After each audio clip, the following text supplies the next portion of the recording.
Good evening, ladies and gentlemen, people from all over. Karibuni tu sana. Welcome to this evening's edition. I'm your host, Jex, the moderator, and this is Africa 24. Karibu sana kwa hii show. Show mmekuja kupenda tu sana. Asante sana kwa kuifanya kuwa show number 1 katika kukujuza mengi ambayo yanatokea, mengi ambayo yanajiri, na mengi ambayo yanakufurahisha wewe mwana Kenya.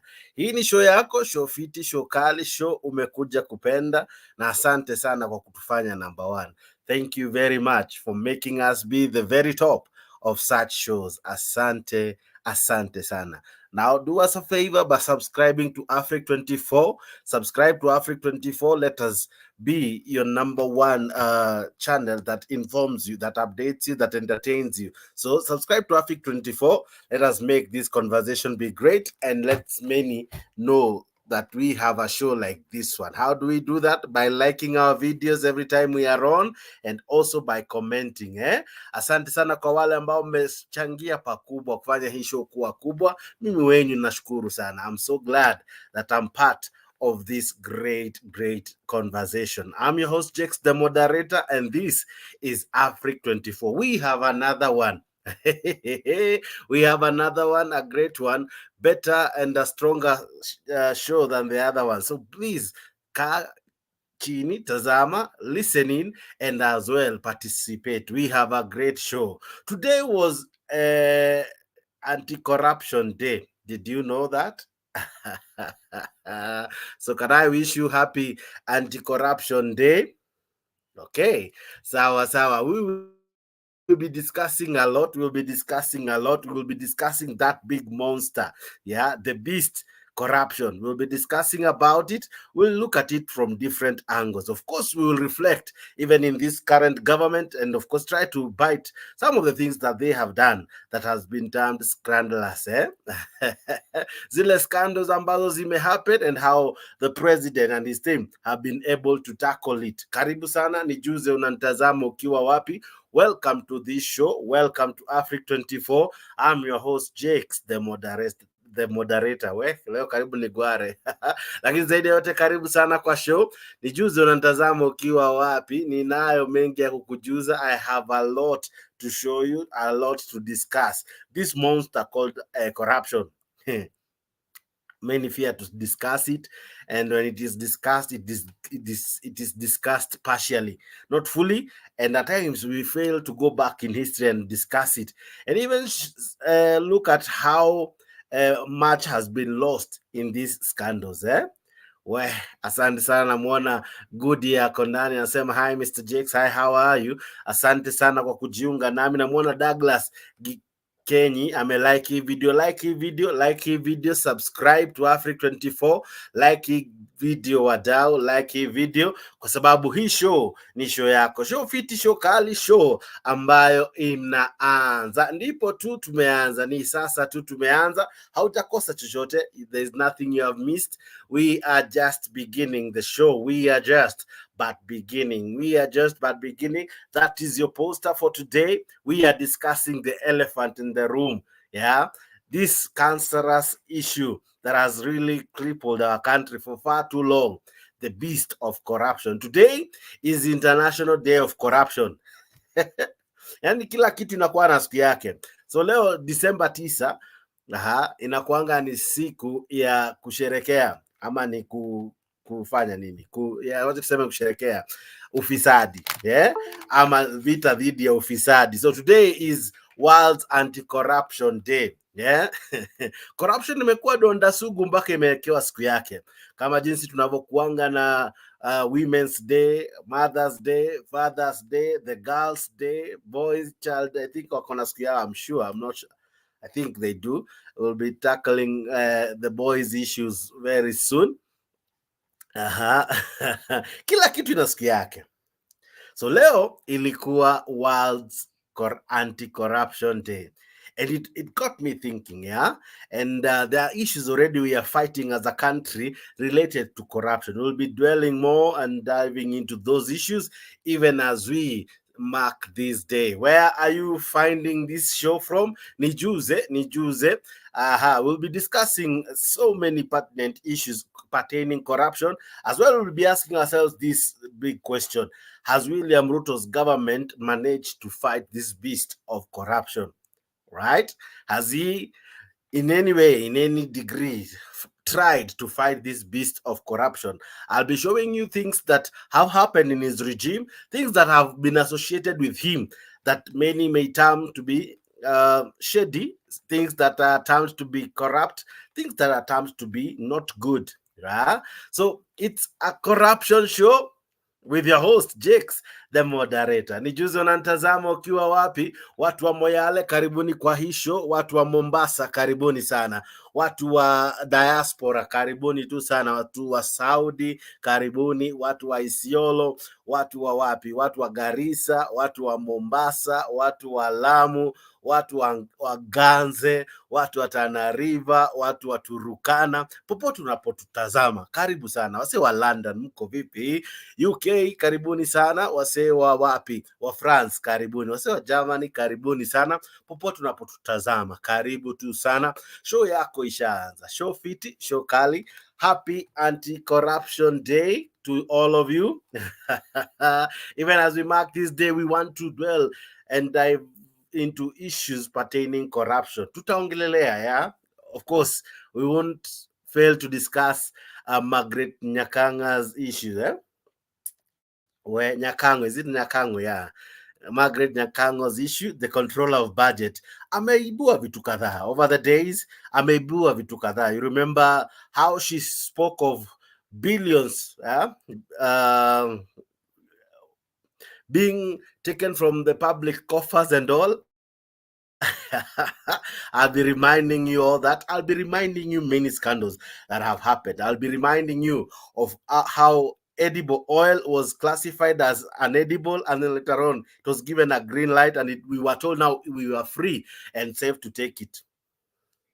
Well, the vitucos that happened in Kenya, only in Kenya. Sugar that was banned from consumption in 2018. In 2023, it went missing. It was earmarked to be destroyed, but it was never destroyed. Somehow ikaporwa, watu wakavuka nayo na ikajikuta iko kwa shelves za watu. Kuna watu washafaidika na hiyo sukari ambayo ilikuwa prohibited, rather, or people were told not to use it, but ikaporwa ikiwa kwa stores. And now we have a case. Kuna jamaa walishikwa, kuna jamaa waliachishwa kazi. But hey, that's the much we heard about it. You remember stories za neti za KEMSA? Even before the neti, unakumbuka the COVID billionaires. So I have a great show lined up for you. This one is a show you don't want to miss. This is a show you still want to follow to the very end, because I'll be showing you a lot of scandals. Money that some of us even forgot about. Issues that probably we may say, this one seems ni kama hiyo case is going nowhere.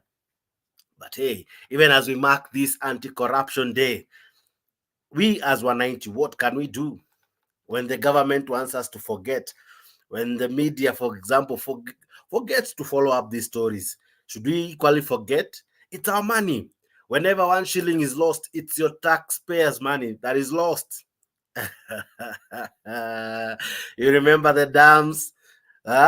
My friend, I'm telling you, Leo, this one you have to be in, this one you have to participate in, and above all, this one you must watch. Thank you very much. Thank you very, very much. Let me see who is with me. Namwona good ya ametuma ujumbe anasema, this is the feel good channel where you can vent and still be appreciated. Happy Anti-Corruption Day. Watu wa Equator. We sawa, asante sana. Wow, wadau karibuni sana. Who is liking the video? Namwona Victor Kipruto amelike hii video. Asante sana Victor.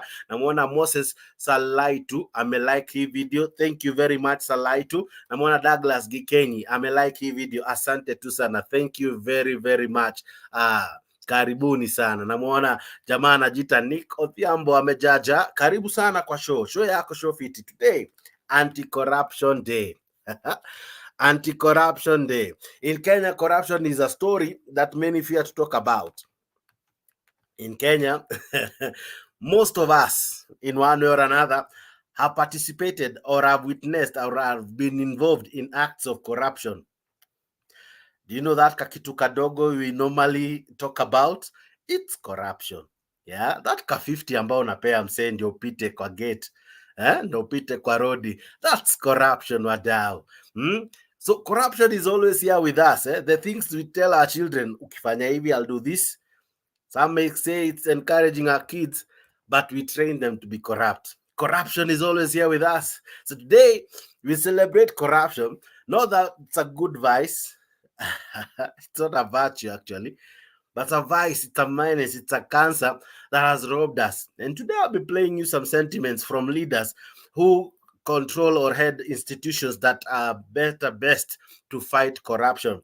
Someone said today that the worst thing that has ever happened to Kenya, forget the clashes that we normally talk about, forget the banditry, forget the El Nino, the La Nino, forget the floods, forget even COVID.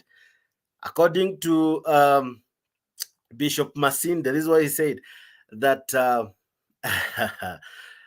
one of the greatest disaster and tragedy that ever really shook our country is the beast of corruption. Welcome to this show. Welcome to this show. This is your show. This is the show that we invite you to discuss things as they are. Here we don't preach to sing to the government. Here we don't speak to act as though we are from Azimio. We discuss as Kenyans.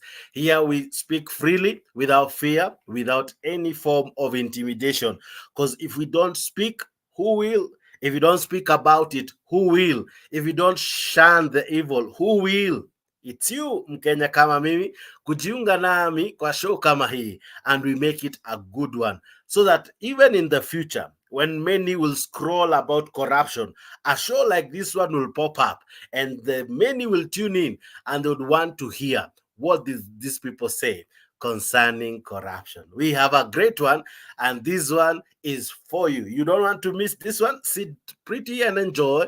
We have a great show, and I'm sure you will want to really participate in it. I see Koske is in, and he says that corruption is genetically transferred in Kenya.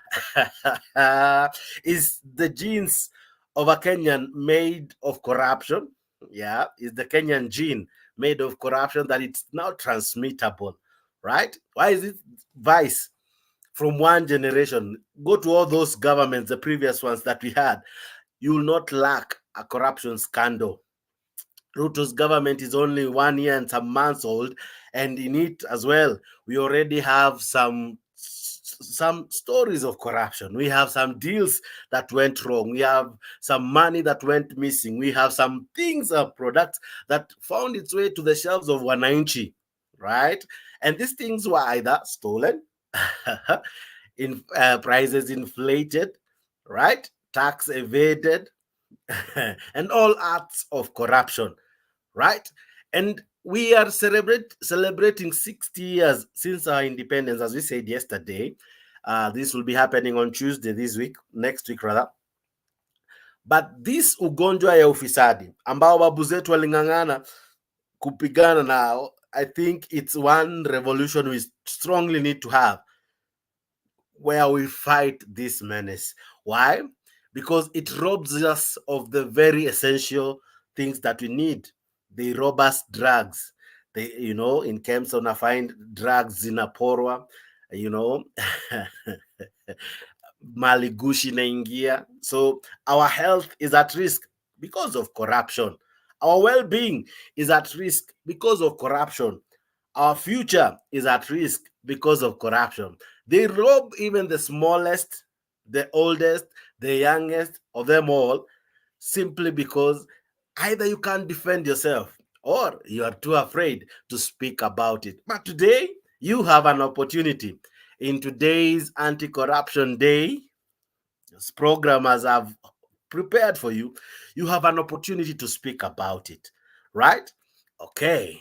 I don't know even where to begin. You know why?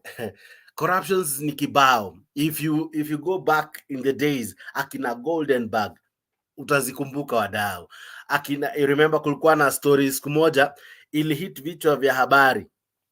of how guns were bought or traded in the DP's office. You remember the guy who was killed? Do you remember the gun scandal? That scandal really rocked our country. But what happened to it? We don't know. You remember the dance scandal, the Kimwarel and Arol? Yeah, Henry Rotich was accused, among many others, over the same. What happened to that case? In any case, I heard that even he's fighting to be refunded or even to be acquitted from that issue altogether. You remember the DP then, who is now the president, saying, "Hatujapoteza 21 billion. The question, the money in question is only 7 billion. Only 7. See 21. Hazijapotea kibao. Ni only 7, eh? Ni only 7. Si mingi." You remember the COVID billionaires?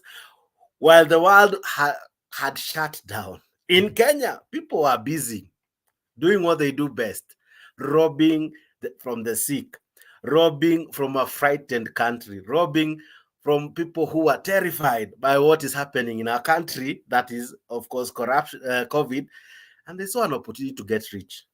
And they didn't steal in form of hundreds, neither tens, neither millions. They chose to deal in form of billions. In Kenya now, we talk of billions. People don't steal simple cash. No longer do we deal with petty cash. We deal with billions of shillings. Thank you very much for tuning in. I see Penya Gaka Kondana Nasema hello Jex. Nasema corruption is the Nyakango. Was supposed to transfer 60. Corruption is when Nyakango was forced to transfer 60 billion days before the general election. Okay. Well, karibu sana. Can I now begin the show? I was just laying the foundation. Can I begin the show? Okay. Thank you very much. Like this video. Subscribe to Afric24.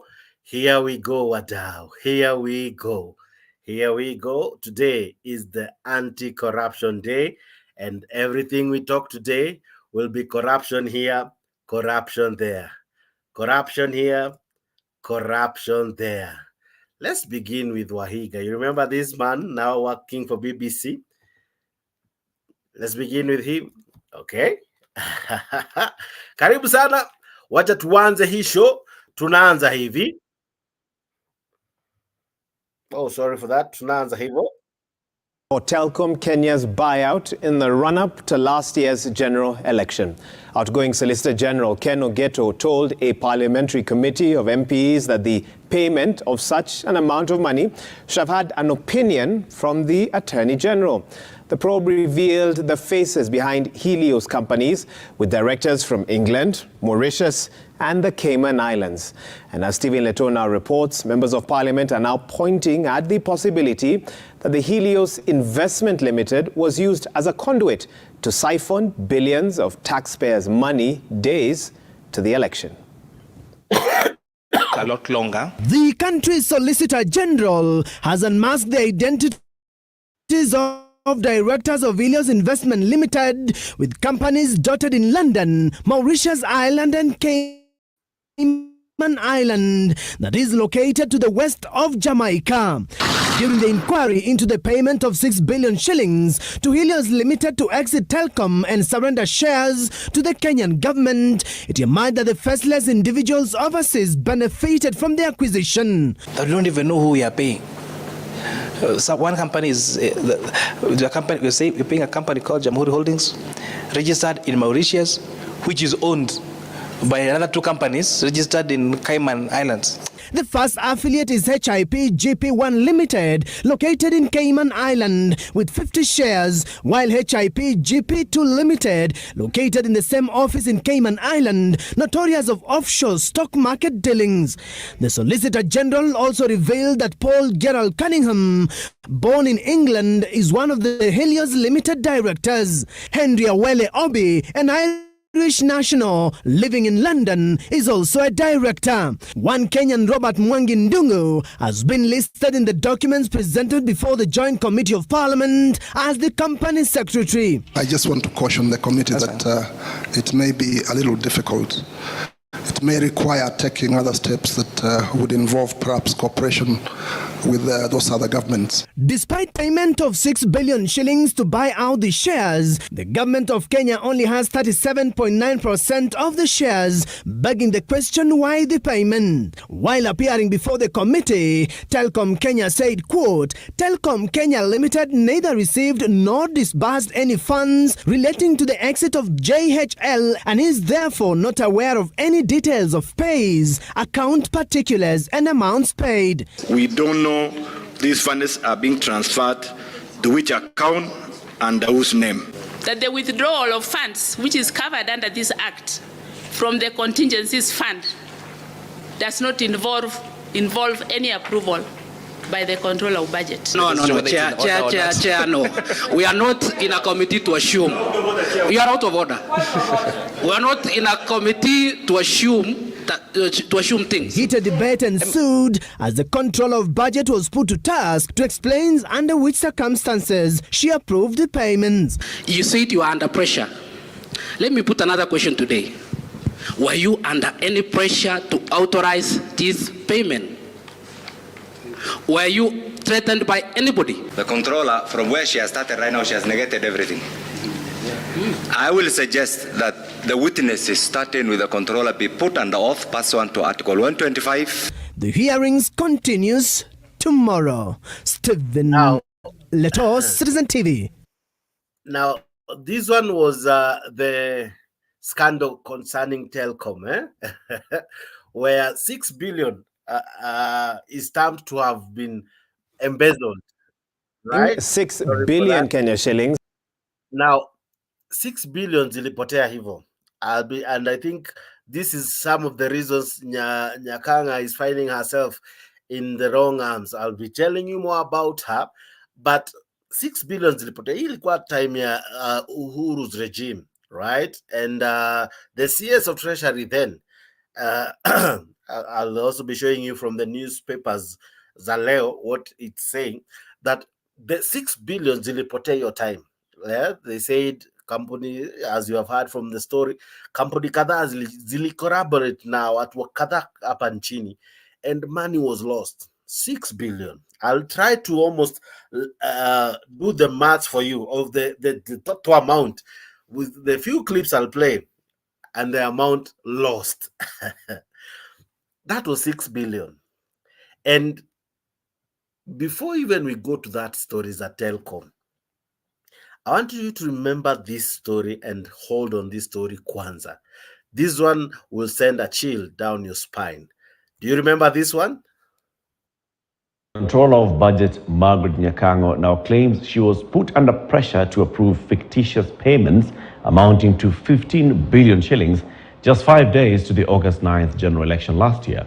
Appearing before the Parliamentary Public Petitions Committee, Dr. Nyakango tabled printouts of telephone conversations between her and former Treasury CS Ukur Yatani, who allegedly wanted her to authorize the payments in 26 minutes. She says 10 billion shillings from those funds was to go to the Ministry of Infrastructure.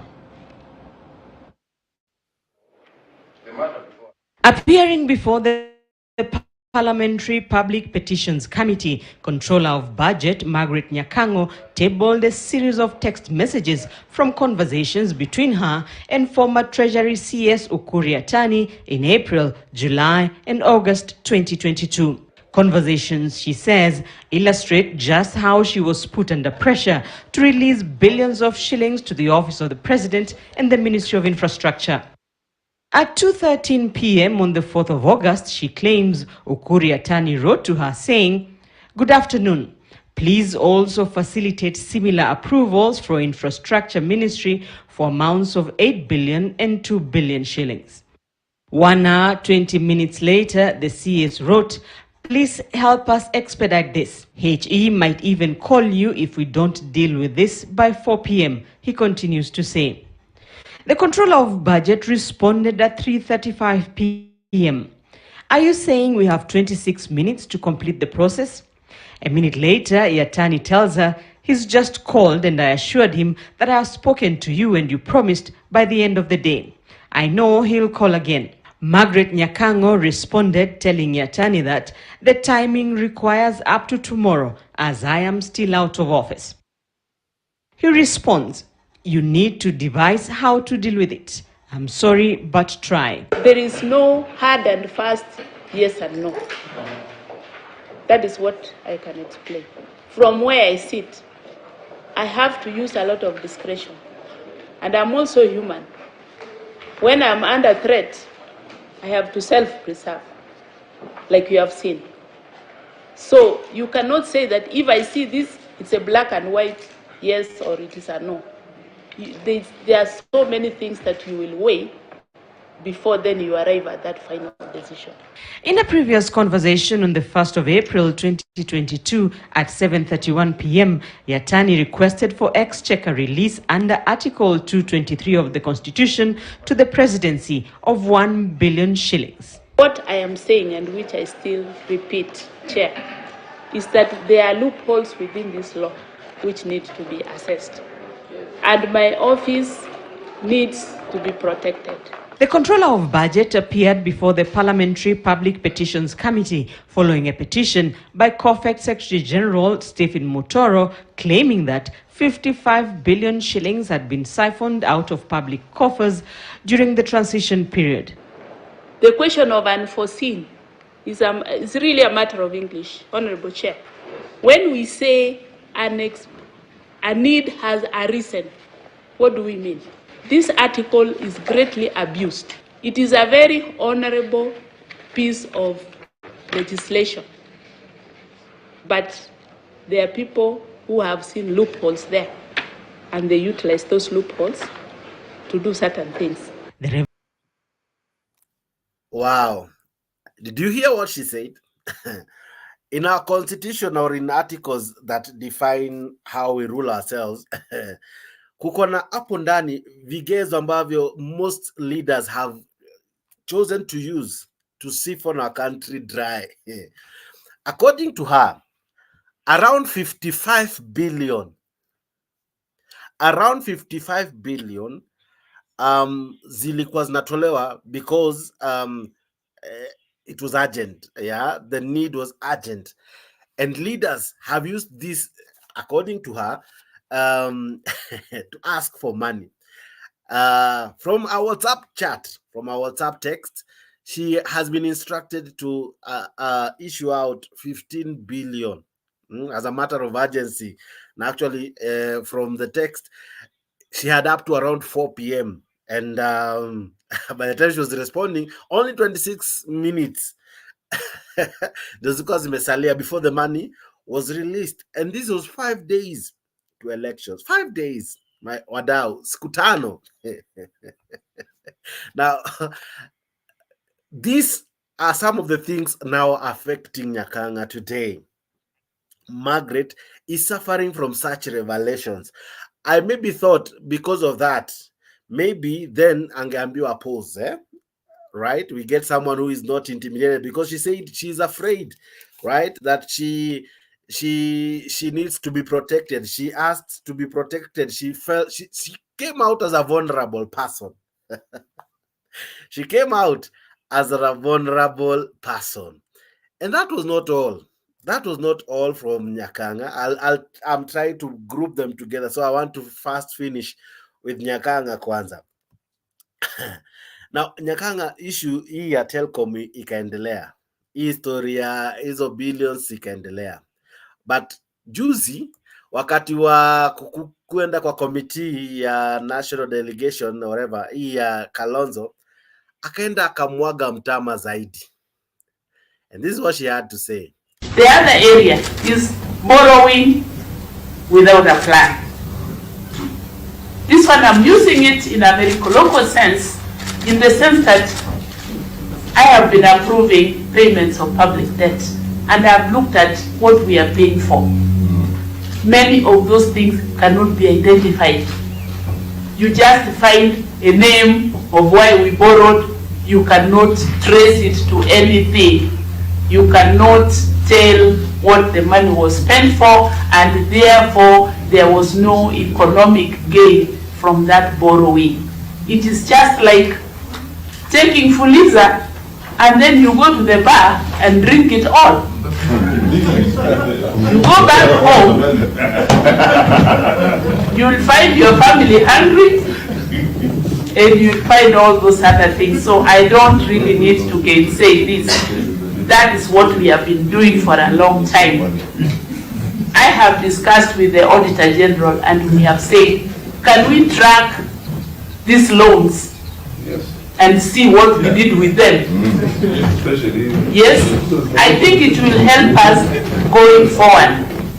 But just so you know, honorable members, I did a report to the Committee on Public Debt, and they told me, please check on the loans which we have taken recently in 2022. Tell us if we can link them with a project. They were shocked. We could not. We found some ambiguous definitions of the loans, and the Treasury could not tell us what really we were going to do with those loans. So unless we wake up and link our borrowing to actual economic activity, will not come out of this hole. That I can say without fear of contradiction.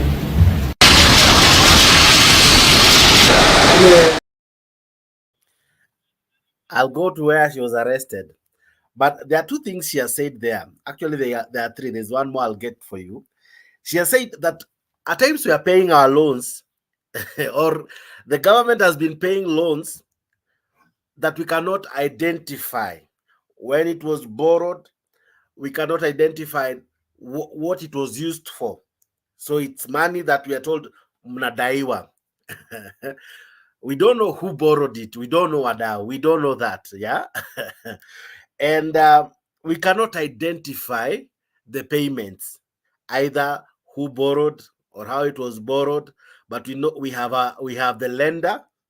We don't have the spending and how it was spent, but we have to pay for it. The next thing she's saying is that Treasury was trying to fix her, that she tries how she can, ajaribu venye ataweza, to link some of these loans with projects so that pesa zisikae kama ziko hanging. Jaribu tu vile utaweza, utafute ka project, hata kama ni ka ghost project, alafu uka attach this loan, so that when people are told we are paying Eurobond, they will be shown this is the project it did. When people are told we are paying for this, they will be shown this is the project it did. So she came out, this was so recent. She came out and showed us that kuna pesa kibao ambayo tunalipa kama madeni, lakini it has nothing that it did to our country.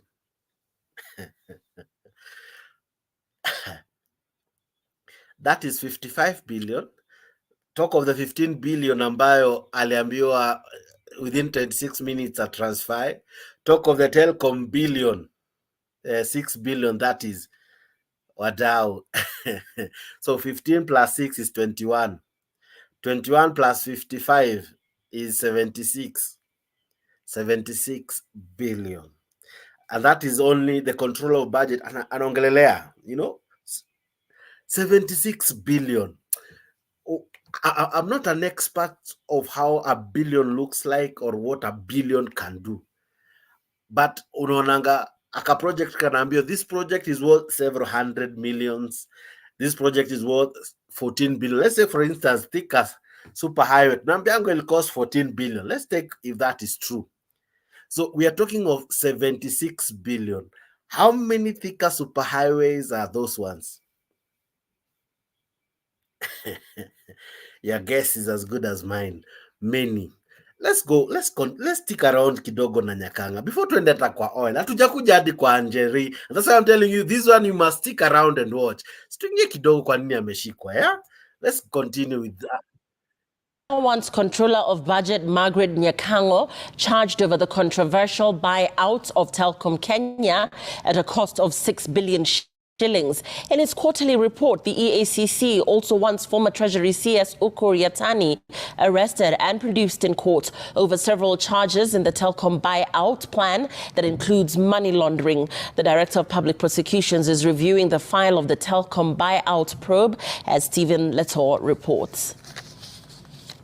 The Ethics and Anti-Corruption Commission has for several months been investigating the buyout of Telkom Kenya at a cost of 6 billion shillings, a buyout plan that was clouded by controversy.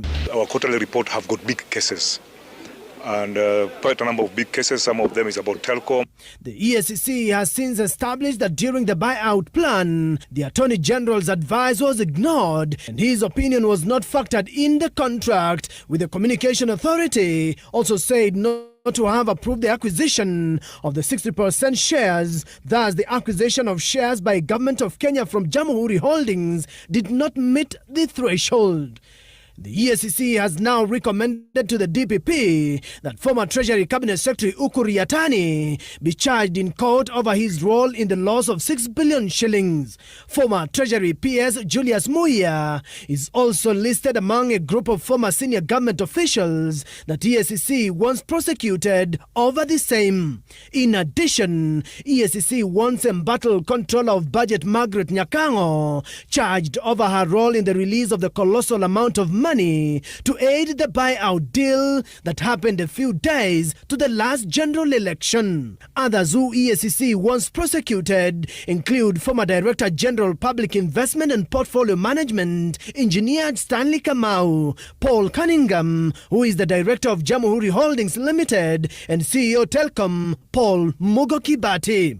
Others include Telkom Board Chair Edward Njoroge, Julius Kiplaga Cheption, JHL Transaction Advisor John Ngome, Kosi Ali, and Alan Wainaina Congo. According to EACC, the chain of individuals lined up for prosecution should face, among other charges, economic crimes, abuse of office, money laundering, and 6 counts on acquisition of proceeds of crime.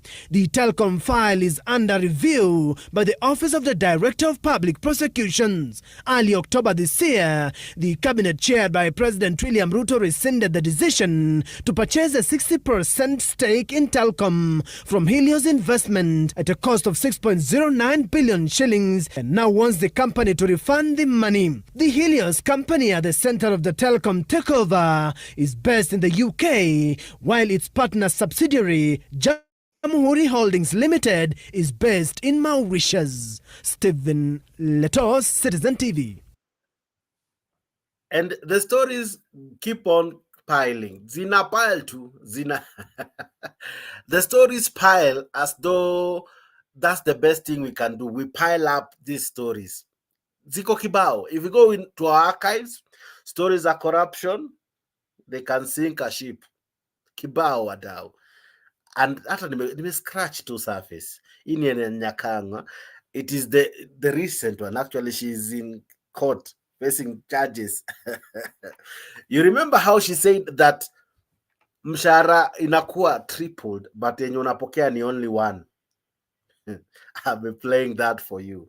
But situkuje kidogo kwa some other forms of corruption. Today is purely a corruption show because today is Anti-Corruption Day. I'll be asking you to join me in the studio just in a short while, but tukuje kidogo kwa mafuta. Swala nyeti, eh? Swala sugu. Mafuta, I think it's also another hot one. Acha tusikize mafuta kiasi wadau. Which has led to the disappearance of a businesswoman who is battling for the cargo with 2 oil marketing companies. Energy Cabinet Secretary Davis Chirichir has admitted that Anne Njoroge, the missing businesswoman, came to his office looking for help over the matter. Chirichir, who kept off the issue of her disappearance, has however insisted that the consignment in contention belongs to Galana Energies Limited, one of the 3 companies handpicked by the government to supply fuel to other oil marketers in the government-to-government arrangement. Meanwhile, the management of Kenya Ports Authority has dismissed claims by the businesswoman over the ownership of the cargo, saying she used fake documents to claim the goods. Energy Cabinet Secretary Davis Chirchir has broken his silence over the controversial ownership of a fuel consignment.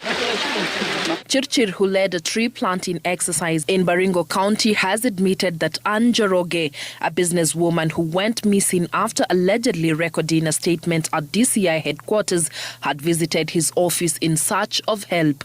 The visit came just 5 days after what she claimed to be her consignment of 100,000 metric tons of diesel was berthed at the port of Mombasa from the high seas without her authorization. Hiyo kesi iko kotini kwa sasa. I'm aware a lady called Anne came to my office, ameenda huko kwa port akasema meli ni yake.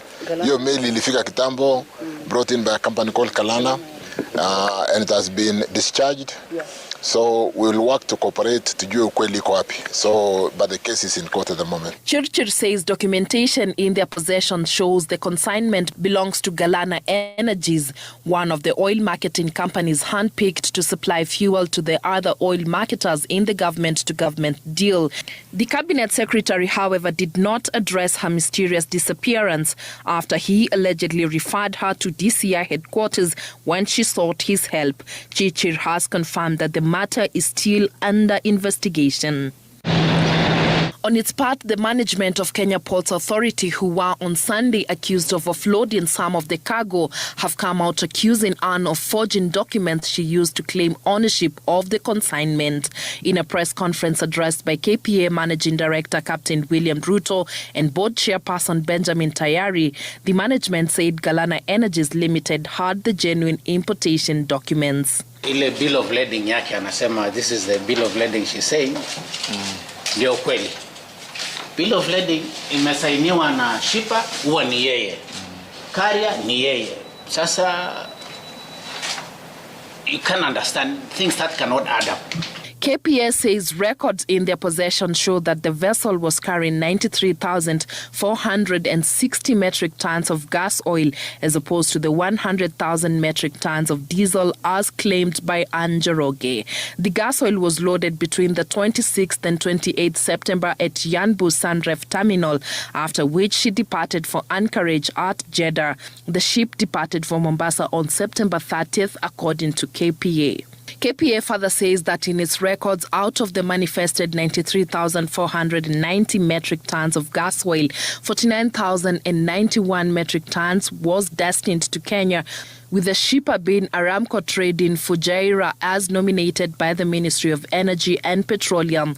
The remainder 44,368 metric tons was transit cargo for neighboring countries including Uganda, South Sudan and DR Congo. Yale ambayo sisi tunajua ni kwamba hii meli ilikuwa imebeba ule mzigo ambao tumewasomea hapa kwa lugha ya Kimombo, ambao zaidi ya nusu ilikuwa ni ya Aramco na nyingine ni ya nchi jirani.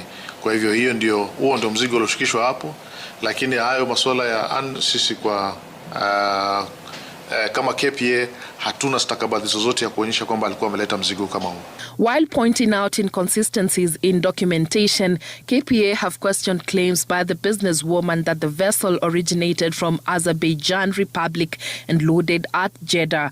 The authority says documents in their possession show Yanbu in Saudi Arabia as the origin of the cargo. Also in question is the date of loading. Anne had claimed that the vessel was loaded on October 9th, yet the ship had arrived in Mombasa on October 11th. They have also questioned why the bill of lading is not signed by the master of the vessel. The disappearance of Anne Njoroge, a businesswoman who has been involved in the oil importation business for 33 years, comes just 2 months after an Wadau. Rai. Oh, sorry for that. Wadau, asante sana kwa kujiunga nami. Wewe ambaye unatazama, nakwambia nitaendelea na kuendelea. Naguza tu surface. So far tumediscuss Telcom, tumediscuss the 15 billion in 26 minutes, tumediscuss the 55 billion ambao Nyakanga says she was coerced to release. Hiyo ni oil, mafuta ya 17 billion.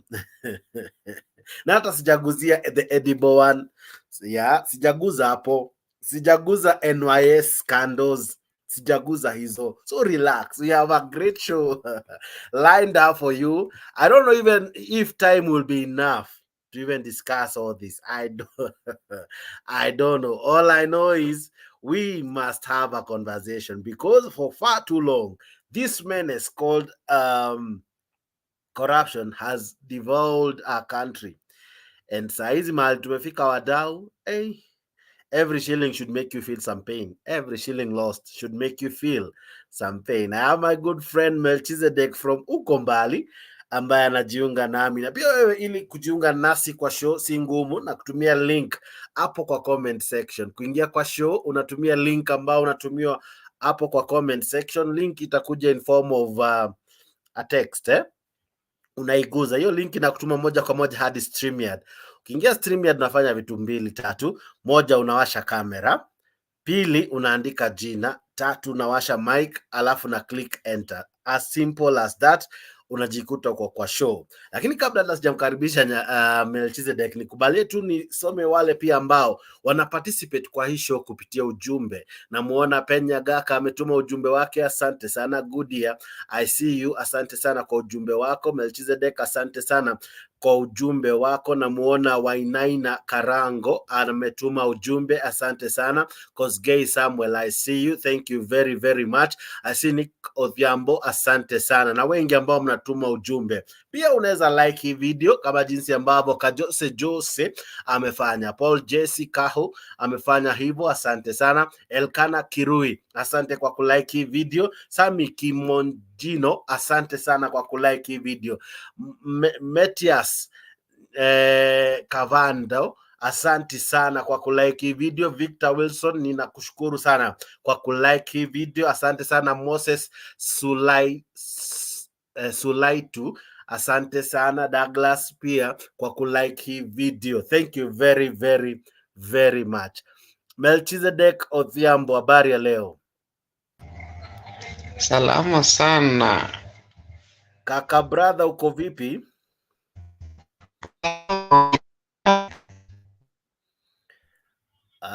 Naona leo kama mmekuwa na mshiki wa mitambo, sijui kama unanipata vizuri. Inakupata vizuri, unanipata? Nakupata kwa studio, ninakuona, lakini kwa okay, good, now I can see you very good. Okay, maoni yako ni yapi? Leo ni siku ya kukabiliana na ufisadi. Sasa wacha tuanzie hapo. Maoni yako ni yapi kulingana na swala ambalo nimejaribu kulingamua la ufisadi nchini, na haijaanza na William Ruto, and I'm almost certain, I can bet on it, haitaisha na William Ruto serikali yake, kwa sababu tukirudi tangu jadi, this thing has been there with us. Why is this menace difficult to deal with? The beast of corruption, why is it difficult to deal with it? Kwanza kabisa naweza sema asante kwa kunikaribisha kwa show. Hebu jaribu kuketi ili sauti yako iache kukaa kama umeilalia, nitoke vizuri. Najua una sauti nzito, itatoka vizuri ukikaa upright. Nasema hivi, nimeshukuru sana kwa kunikaribisha kwa show. Karibu sana. Nilikuwa na pita kwa sababu siku hizi maisha imekuwa ngumu, mpaka saa zingine unalala tu.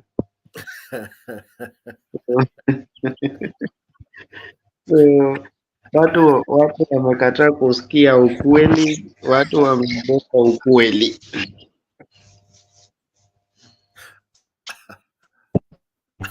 Endelea.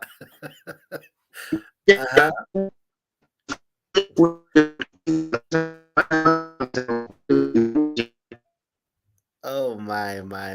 Sauti yako inakoroma.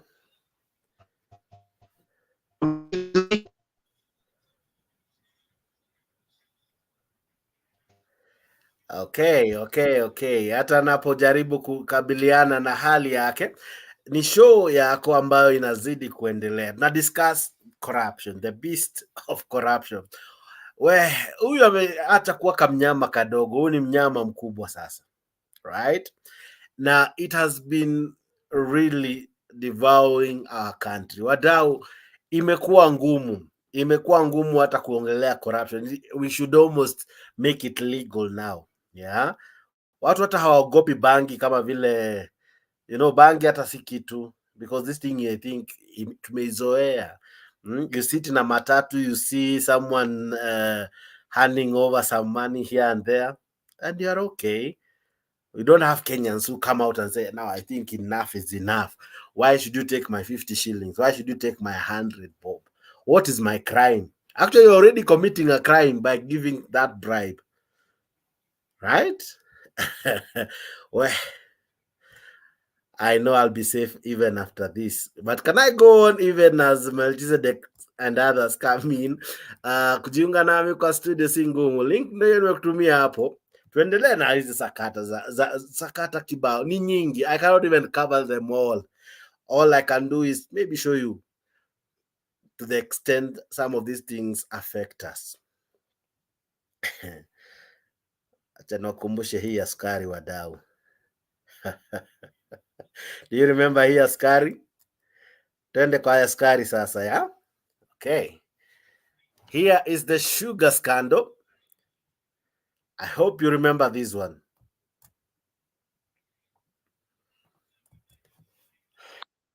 Consuming could be poisonous. This after 500 metric tons of condemned contaminated sugar disappeared under mysterious circumstances from a go-down where it was stored. The DCI is now pursuing leads on the whereabouts of the sugar that arrived in the country back in 2018, which could have expired by now. Let's begin our broadcast with our very own Stephen Little. The Directorate of Criminal Investigations and a multi-agency team is now warning that Kenyans could be consuming poisonous sugar from the shelves. Brown sugar packed in 10,000 bags of 50 kgs, totaling to 500 metric tons, was imported into the country in June 2018 by Miracle Investments Limited from Harare, Zimbabwe. On docking at the port of Mombasa, 500 metric tons of sugar were processed by KEBS officials and proven to be non-compliant with Kenyan standards or approved standards and condemned. According to the Kenya Bureau of Standards guidelines, the goods that do not conform to the Kenyan standards or approved specifications shall not be permitted into the country and should be reshipped, returned or destroyed at the expense of the importer. After KEBS condemned the sugar, it was taken to a go-down in Makongeni Thika, where it has been suspected to be stored for the last 4 years. However, in December last year, KEBS Managing Director Bernard Njiraine wrote to the Commissioner General KRA saying, quote, KEBS has received a request from the Assets and Cargo Limited for conversion of the subject condemned brown sugar into ethanol through distillation. The letter from KEBS was copied to Industrialization Cabinet Secretary Moses Kuria and Head of Public Service Felix Kosgei. Njiraini told the Commissioner General that the Standard Act provides that non-compliant goods be shipped back or destroyed at the owner's cost. In the letter, KEBS went further to note that, however, it has reviewed the process for destruction of the condemned consignment and approved in principle destruction of the subject through conversion into ethanol through distillation from approved manufacturers as an environmentally friendly destruction. The letter from KEBS Managing Director was received by KRA boss 5 days later. Until April this year, KRA had not taken any action, but the 29th of April, Faith Kiara, on behalf of the Commissioner Intelligence, Strategic Operations, Investigations and Enforcement, wrote a letter to release the condemned sugar in Makongeni Thika, with a condition that pending taxes are paid within 30 days after the release. After the two government agencies processed the release of the consignment, KEBS sent its inspection officer to Thika Vineyard Go-Down on 4th May to join the multi-agency team officers and the DCI who were to open the go-down forcefully to confirm if the consignment is still in place. Upon arrival at the Makongeni Go-Down, the team opened the go-down and found that it was empty, despite the existence of KRA seals on the locks of the go-down. down, pointing to possibilities that the sugar had already hit the market and could be on shelves for sale. DCI has since launched search for the consignment, even as it pursues KEBS bosses over the whereabouts of the condemned sugar that was supposed to be reshipped or destroyed. The matter is now under DCI and the multi-agency team to which DCI are members, and now working together to trace the whereabouts of the sugar that many now suspect could be in the shelves sold to unsuspecting Kenyans. Well, Sasa Melchizedek, corruption is an animal that is killing us slowly but sure. That is sugar, and that sugar came to our country around the year 2018. Was condemned to be destroyed. Later on, was to be used to process ethanol. Unfortunately, that didn't happen. It was stolen, and of course, we saw some people walifutwa job, but nothing concerning that sugar ilifuatiliwa. And we are here. Hata sijaongelelea the recent one ya oil, the edible oil. Hiyo ni sukari. That was few months ago. Now, from where you sit, are we really able to deal with corruption as a country? Ama to illegalize, to say now corruption is now legal? Let's not even call it corruption. Let's give it a nice name so that it's no longer a vice, but it becomes a virtue that defines us. That, like someone who said that probably our genes ziko corrupt. What do you think, Melchizedek, even as we open up this conversation? Sasa unanisikia vizuri, nilitoka nirudi vizuri. Kabisa, uko sawa, uko fiti. Endelea. Kwanza kabisa ningependa kusema kitu before niingie kwa mada. There is something that people doesn't understand that Ruto is trying to do so that people can understand or people can know that he's a good person. Ruto has been in the government kutoka kitambo, and this scandals is so the only thing that is now popping up is that he's trying to bring the attention or to draw the attention to the people that is working so that people can know that he's dealing with the corruption. Let us leave alone that. The corruption that is in Kenya is more how I don't know how where I can categorize it because it's too much. And those who are involved in these scandals and everything, they are the government. Hakuna mtu wa mboga ama hakuna mtu wa pikipiki ambaye wa involved kwa hii kitu.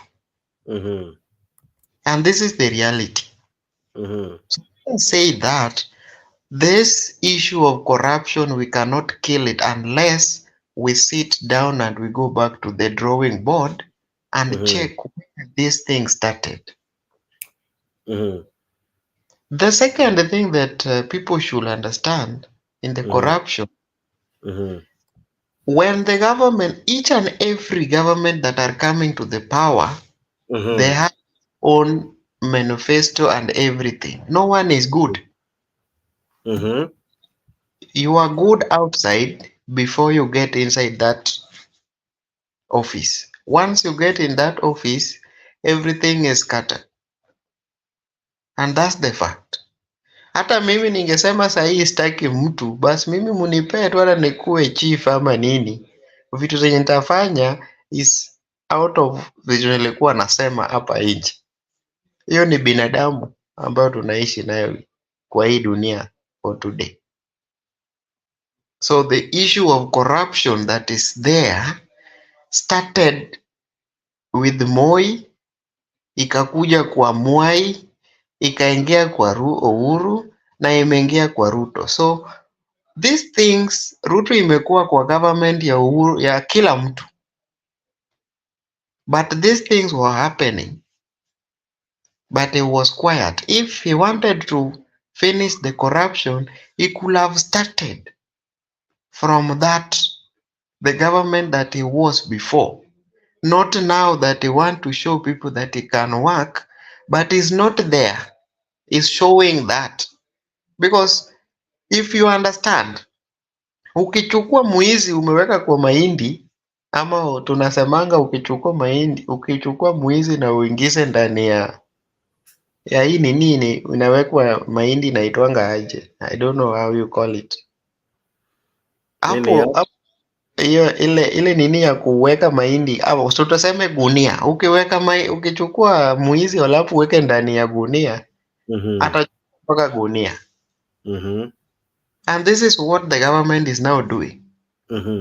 If not the issue that Raila came up with, hizi vitu kutoka kwa sababu Raila alikuja kuna bombshell.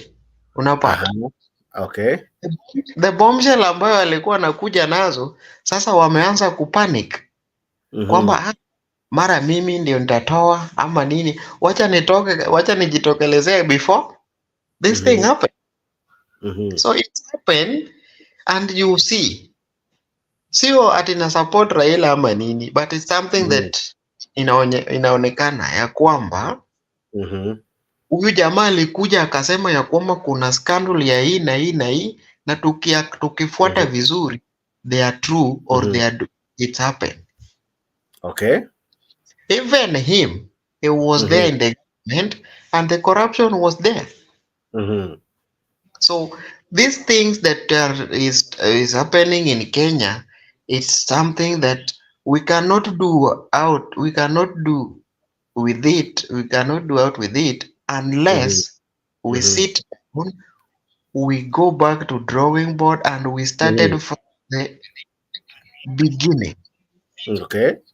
Is when we can go, we can do away with the corruption. But if we are just saying and we are continue saying it like kama baba anasemanga mimi nilinyang'anywa, bado ananyang'anywa, but it's still so.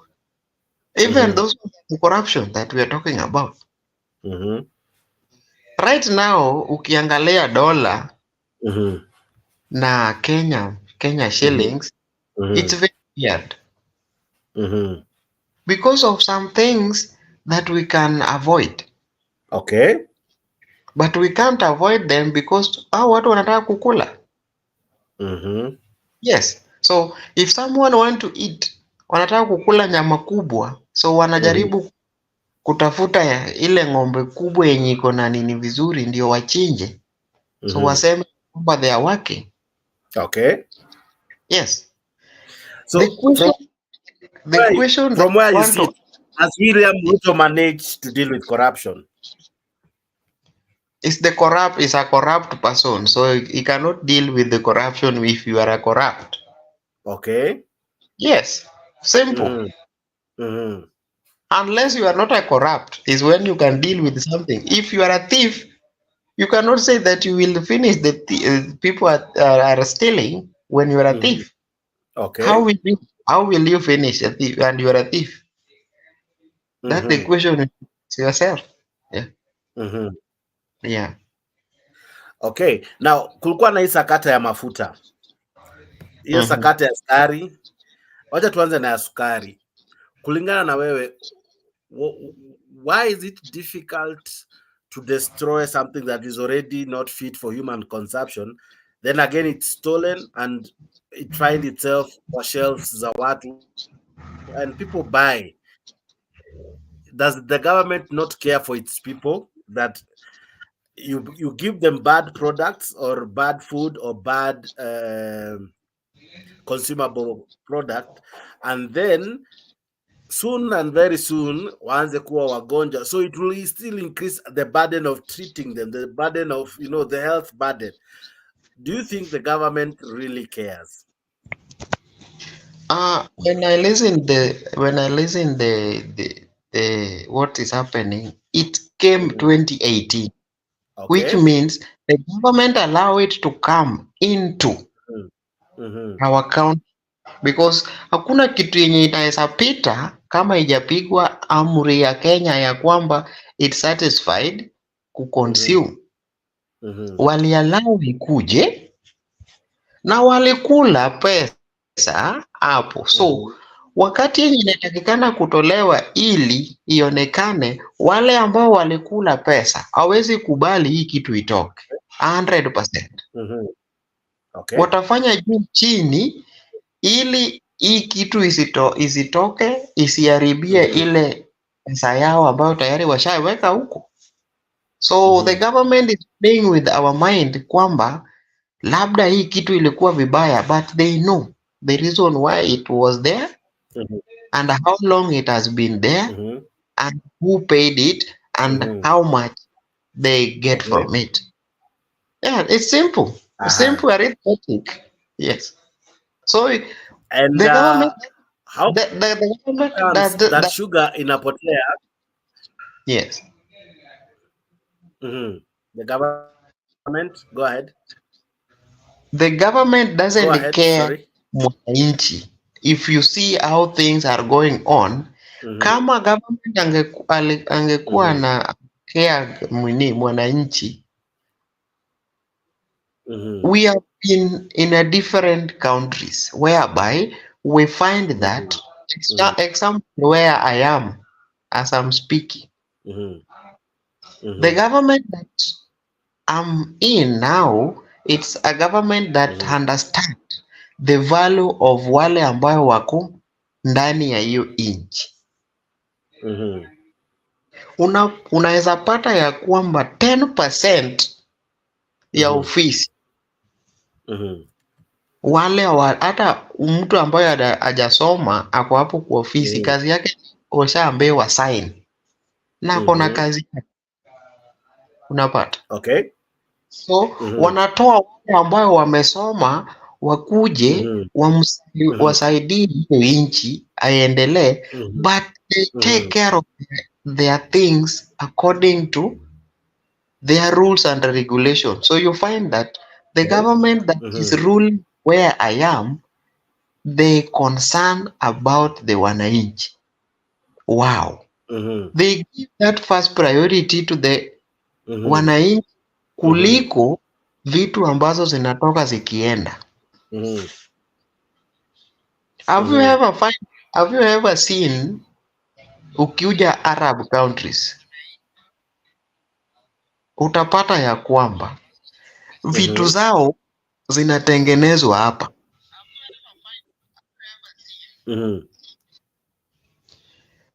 Pesa zao zinarudi tu hapa. Yes. Vitu zao, pesa zao zinakulwa tu hapa. Ukipata mtu amekuja na maneno ya sijui dola wanakuanga nayo, but you will find that for example rate exchange ya hapa inakuwa $4, lakini Kenya ni 150. Jiulize, ukiangalia hiyo kitu na uangalie Africa, there is a big difference because watu tayari washajua ya kwamba inchi yao wanatunza, wanaleta wale wawatengeneze ili inchi yao ing'are, lakini inchi yenu izidi kuwa mbaya. Okay. So the government that we have, or the government we have been having, doesn't care about that. They only understand that mtu akitoka nje kuja alete pesa, hiyo ndio biashara. So that's why the corruption will end in Africa as a whole. Yeah. We have institutions that are supposed to fight corruption. We have EACC, Anticorruption, we have DCI, we have the police, we have several institutions that have been tasked have been tasked with the responsibility of fighting corruption. Why is it that it's difficult for them to handle corruption? Is it that difficult to really handle corruption? It's not difficult. According to me, it's not difficult. The only thing that will make them to deal with the corruption if they stop being corrupt, those who are working in those offices, if they stop being corrupt, then the corruption will just end by itself. But if you are corrupt and you are working for the corruption, then there is nothing you are doing. So hata zikuwe 10 na bado wale ambao bado nyani ni yule yule. Tunasemanga nyani ni huyo yule yule. Hata ifanye nini, umpe chakula kule, baada atakuja tu kukupiga. So these people that are working in the office, they already understand that there is something that I have to take from someone for me to get what I need. So I have to be in that office because of Melky or because of Jax or because of somebody else. Because I know they will come kuonga mimi hii kitu ipite ama hii kitu ifanywe hivi. So it's something normal. So those who are working there should stop should stop being corrupt so that they finish the corruption. Yeah. Now, ukiangalia saizi, the cost of living is quite high. And the amount we are talking about, it's not a small amount. We are talking of billions of shillings. Mahali tu nimefika, where I've reached, I've only been able to, the few videos I've played, I've reached around 76 billion. Actually, I've not even tabulated the cost of that sugar, which was around 500,000 metric tons. Now, I haven't tabulated the cost of it. But that is money that if it was to be used in our economy, somehow, ingesaidia mahali. If it was to be used to do an infrastructural project, hiyo pesa tungekuwa tunaona. That road ingekuwa imekamilika. That hospital, watu wangekuwa wameanza kutibiwa. Some more teachers wangekuwa employed. More doctors wangekuwa wamekuwa employed. Drugs zingekuwa in our hospitals.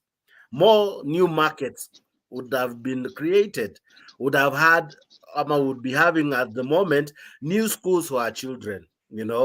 Tungekuwa tunaongelea new recreation facilities constructed with that money. But this money has only found its way in few people's pocket.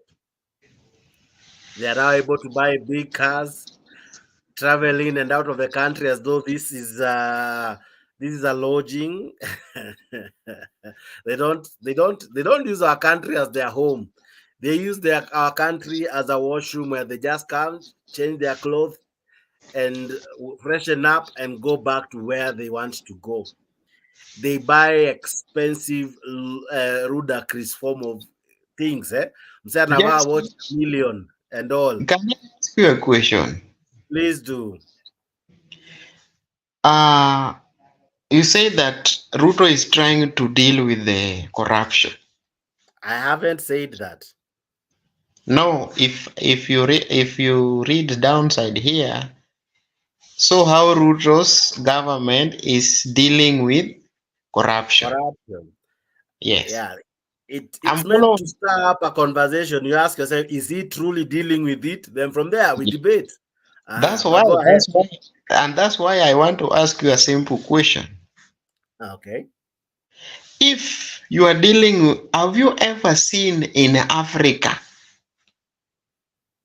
leave alone Kenya, in Africa, who is the best president that is traveling to the world since we start living in this universe? As an example, if you want to deal with the corruption and you are the person that is not staying in your country where you're supposed to lead, where you're supposed to see the problem, where you're supposed to solve the problem, you are everywhere. Today you are Tanzania, tomorrow Uganda, tomorrow wapi. Hizi pesa zote ambazo anatumia, kama ni yule mtu ambaye alikuwa anataka kumaliza corruption, hii 1 year ambaye alikuwa kwa ofisi, kama alikuwa amesema ya kwamba I want to deal with the corruption, angemalizana nayo kwanza, kaa chini kwa hiyo shida, atatue, aangalie kwamba so and so are doing this, nyinyi munaenda nyumbani. Tunaleta wale ambayo wanafanya kazi nzuri, munakaa kwa hiyo ofisi. But he's not doing that. The only thing he's doing, for example, he can go to Tanzania and embrace how he's doing. Ana brag vile anafanya vizuri kwa kaunti ya, lakini akikuja huku ametenga. That's an example. We are not talking about somebody. I'm just saying an example. So for now, if you the president, wewe ndio sasa umekuwa president, can you do what this gentleman is doing outside there? And you are saying that you are dealing with corruption. Yeah. Just put yourself now, in his. I really wish to have understood your question, but I'll handle it this way. Corruption in our country really has gone to levels that I think we cannot even call it now a menace or a vice. It's almost like a partner in every government. I think it should be the fifth arm of government, or rather, we have the fourth estate. It should be the fifth estate. You know, we should actually dedicate some roads and call them this road is corruption center. You know, some building should be termed as corruption house. Why? Because we really talk about it, but sorry to say this, we totally do nothing about it. How many people have been arrested and how many people are in jail? Because that one even will inform you how we deal with corruption. We used to have the Kamata Friday, only to show us that there's something the government is doing, and the cases nowadays are no longer there. We used to have people being thrown out of office, impeached because of corruption. Days later, the matter goes to rest. Corruption is a thing in our country that I don't know if we fight it or we just live with it. There are efforts to fight cancer. We have efforts to fight HIV/AIDS. We have fought coronavirus. But really, as a country, we have never tried to raise any effort to fight corruption. So from where I sit, I wouldn't say there is any effort from any regime, whether this one or the past ones, to really fight corruption. In any case, as you have said, we just reprogram these people again, repackage them, elect them now, give them more powers, give them other offices, you know, stronger offices than the one they were holding, to continue siphoning money, year in, year out. That's why we have huge debts, but zero to show for what that money did. Why? Because 80% of that money was stolen in terms of corruption. 10% maybe was used to maybe pay workers and all as recurrent expenditure, and maybe 5% ilitumika kufanya infrastructure projects, and this 5% has been stashed somewhere in form of money. You know, it has been stashed outside our country. So the 100% of the money we get, very little is used from Mwananchi, is used to benefit Mwananchi. So this regime hasn't tried. Previous regimes haven't tried. It's even sad and sickening that this regime is 1 year old, but the amount of money, the colossal amount of money we talk about, is not something to smile about. tunaongelea billions, mafuta, neti za KEMSA, tunaongelea maji, the 50 billion dams ambazo pesa zilipotea. Yeah, if you go to the previous regime, unaongelea NYS, unaongelea Eurobond, right? You go to the other regime, the only scandal. So the scandals are many, but do we do anything about it? That's what I can say there is, if according to my my knowledge or my thinking capacity, let me put it like that. If we can have a government like we only have someone that is giving order. For example, if you go to Dubai, you go to Saudi, you go to Qatar, name them, you will find that they have the government. The government that they have only one person who is called the king, the sheikh. We call them sheikh. And this sheikh, you will find that it doesn't even have 30 to 50 people in that government that's doing. It's the one that says and that things happen. This issue of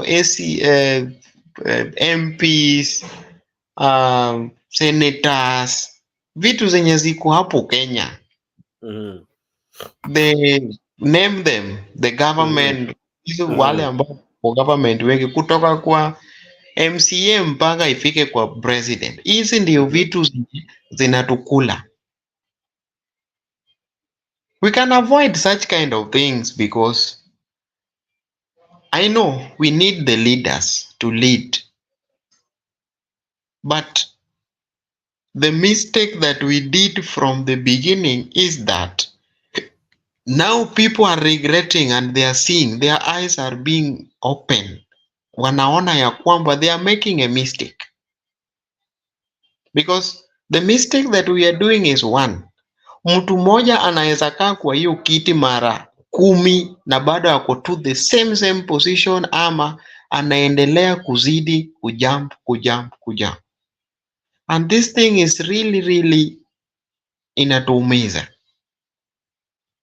Nasema hivyo kwa nini? Just once you already understand penye kuna mafuta ama penye kuna asali,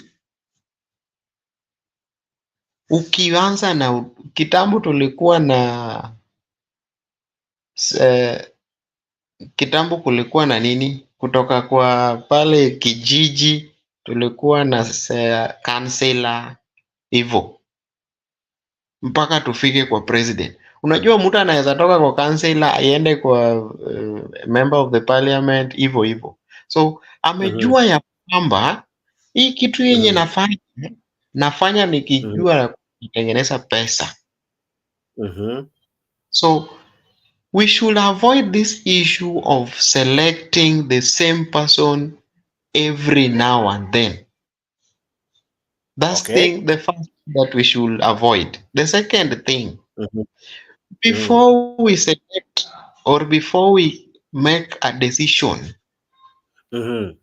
we should do a thorough investigation, or we should see what are the things that Jax does before he becomes the member of the parliament ama kuwa MCA. Unaona? So at the time umeanza kuingia hapo, tunajua ya kwamba huyu tukimselect ataendelea na ile kazi mzuri ambayo alikuwa anafanya. Kuna wale ambao wanafanya kazi mzuri pale kwa kijiji na nini, lakini those people kisimama ya kwamba tunataka kukua hivi, they can't get vote. Kwa sababu nini? Wale ambao tayari wako pale wasatengeneza pesa, wakikuja wamemwaga, ushachukuliwa umerudisha. But yule mtu ambaye anafaa asaidie watu wananchi wa chini, umeavoid kwa sababu yeye hana pesa, but ako na ile moyo na ile knowledge na hakuna kile kitu kukuwa the lead. Okay. So when we are selecting the leaders, we are supposed to look a good quality of a leader, because we cannot just select those who are going to fail us the way the way this government, the other government, and the government that passed are doing. Okay. So this is the thing that is making us to fail every now and then, and the corruption will never end unless we see that, what I'm saying. Okay. Pause hapo kidogo. Allow me to invite many who are joining us and still inform those who are joining us just now. We are celebrating today the anti-corruption. Today is Anti-Corruption Day. So we chose to discuss corruption as the beast that has really devoured our country. This is an issue that not only starts with William Ruto, but goes way back. If you look around, you will see corruption happening in your very eyes. We have struggled with this issue for quite some time. And today, here at Africa 24, we chose to dedicate this show to discuss about this menace, the beast of corruption. Of course, we equally look at this regime because it's the one in power at the moment. How has it tackled corruption? How has the issues that have been raised, as much as corruption is concerned, how has this government tried to handle it, right? We have tried to go back in time and look at some of the things that have been mentioned. We have looked at the telecom scandal. We have gone ahead and looked at the salaries scandal that was raised by the controller of budget, where she said that we have budgeted corruption, where according to what she said, she found in Treasury that her salary was marked 3 times. She was to receive 3 times what she normally receives. Somehow, I'm sure that money was released. But what reflected in her account was the one she's entitled to. These other 2 parts of her salary wasn't there. It's not there. She can't trace it. She talked as well about how we are paying loans that we cannot really say how the money was used. In fact, she was even complaining that she was being forced to link some of these loans to some projects, to some existing projects, so that if anyone was to ask a question, the money will be told that this is what it did, among many other things that I've been able to play. Of course, I'm here with Mzalendo or Truth TV, together with Melchizedek, and me, Jex, your host, trying to discuss this issue. Of course, it's something that is not going anytime soon. It's not leaving our country. It's not leaving our governance structure. And someone even said we have even devolved corruption. I'll be playing some clips of how 10 counties are being looked into because of issues pertaining corruption. I'll be showing you of governors, of deputy governors, of CECs who have been linked and associated with corruption. So it's a matter that is so deep in our country. It's a matter, even if we try to talk about it, we cannot finish in one show. But then again, we can't keep quiet about it. And that's why we're here. And that's why you're here. And thank you so much for watching. Thank you so much for tuning in to Africa 24.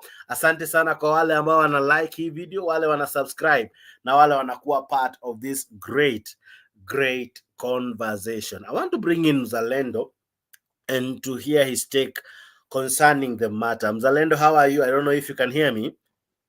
Yes, I can hear you loud and clear. Thank you very much. Now, I don't know if you've been following, because I have really shown a lot in terms of what I've played and what we have talked about. But maybe what's your input? Today being Anti-Corruption Day, what's your take on the corruption matter? I mean, corruption is right in the Kenyan nerve. 98% of Kenyans are waiting to be corrupt, including yourself. And only 2% are maybe out there. You could be one of them, or Mr. Odhiambo could also be one of them. But majority of Kenyans are corrupt, not in government, but even those in the private sector, and nobody is left out. So even as much as we blame the government, we need to look at ourselves keenly, whether we have never been corrupt or corruptible. Yeah. So if you participated in giving a policeman a bribe, then you have participated in corruption. In Kenya today, I saw we are celebrating fake results, fake KCP, KCP results, and we were congratulating people with somebody who has been in class 3 and gone to do class 8 exam and passed very highly with over 400 marks. And we really congratulated them. That shows the level of society we are in. We cannot even interrogate our own. So long as it's our own or in our political system, it is just okay. The parents are buying exam for their children. You can imagine. Principals are buying exams for students to pass. And they are being tutored on these exams, and they pass with flying colors. Everybody has got an A. And then when it comes to university admission, they change either to do education or sociology when they are admitted to engineering classes and medicine. Because one, they cannot, they are not qualified to do those studies. And even if they were qualified, they will have to drop out at some point because they cannot match. Their credentials cannot match. Their real credentials cannot match the course that they have been assigned to. So this is how corrupt we are. This is how inefficient and ineffective we are. So as much as Ruto wants to fight corruption, we as ordinary citizens must also try and look into ourselves what we can do to stop corruption. Yeah, the other time you were seeing citizens arresting during Michuki's time.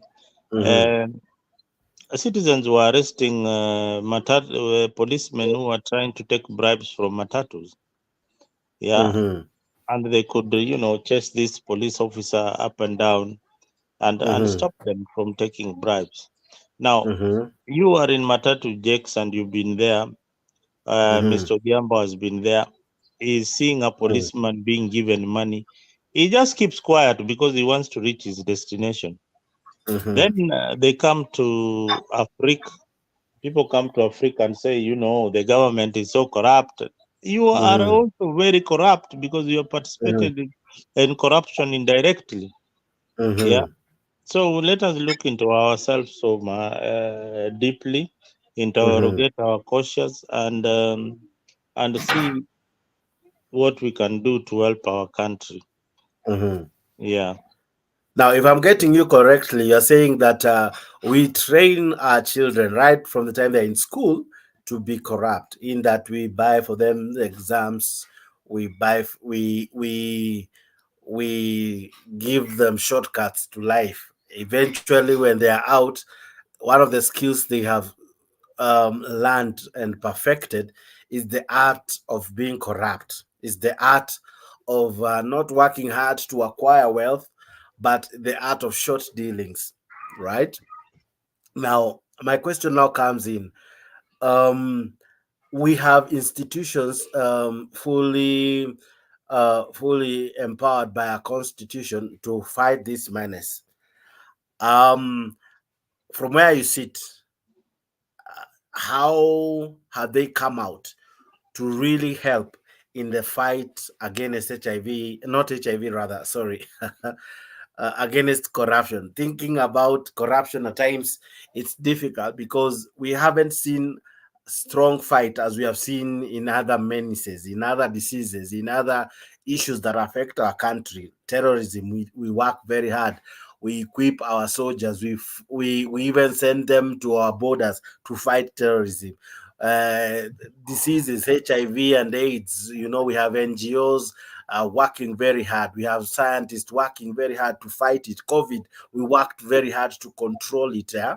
But corruption, the efforts being placed right now, or even in the past, do you see them bearing any fruits from where you sit?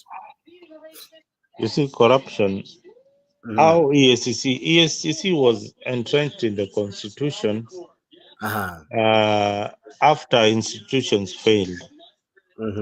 It means that the police force failed. It means the judiciary failed. It means EACC simply means a collapsed it means collapsed institutions in a country, and the only effective institution is EACC. And just the other day, you saw some EACC officers are being arrested by police for corruption. So look at how this country is now. Have you ever seen EACC prosecuting any prominent case other than politically motivated cases? No. They have been investigating. Yes, it is not a prosecution body. It is the office of the DPP that is responsible for prosecution. They have been investigating counties for a very long time, and I have not seen any of the counties that they have investigated and prosecute and passed the case for prosecution, and the culprit has been arrested or the money returned that they were stolen. I have not seen. I have had a few instances where they have frozen assets of individuals, but I've not seen them going for the big fish. I've not seen them freezing assets for these corrupt governors. I've not seen any public auction for any of the properties that were stolen from the people being sold in an auction. So EACC itself means that we failed as a country because of the institutions that we have are no longer working. Yeah. So that is where we are as a country. We have terribly failed, and EACC officials have been once again now being also involved in the corruption. So if EACC is involved in corruption, then we'll form another body that is bigger than EACC and deal with our corruption. So Kenya is currently messed up. Yeah. Now hold on there. I'll be coming to you just now with more questions, but allow me to as well recognize many who are participating through the comment section. Asante sana kwa keeping watch even up to this hour. Asante sana, and many who are liking and subscribing to Africa 24. I see my good friend SG Kamau is in the house. I'm also as well with Melchizedek and with Mzalendo. We are discussing this issue of corruption.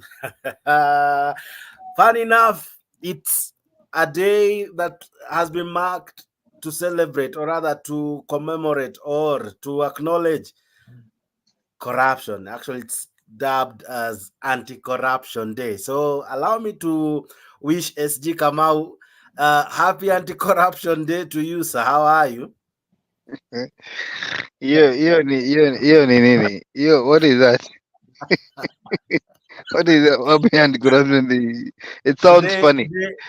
Today is World Anti-Corruption Day. Today they are marking it as World Anti-Corruption Day, 9th of December. It's normally the like we have Mother's Day, Father's Day. Today is Anti-Corruption Day.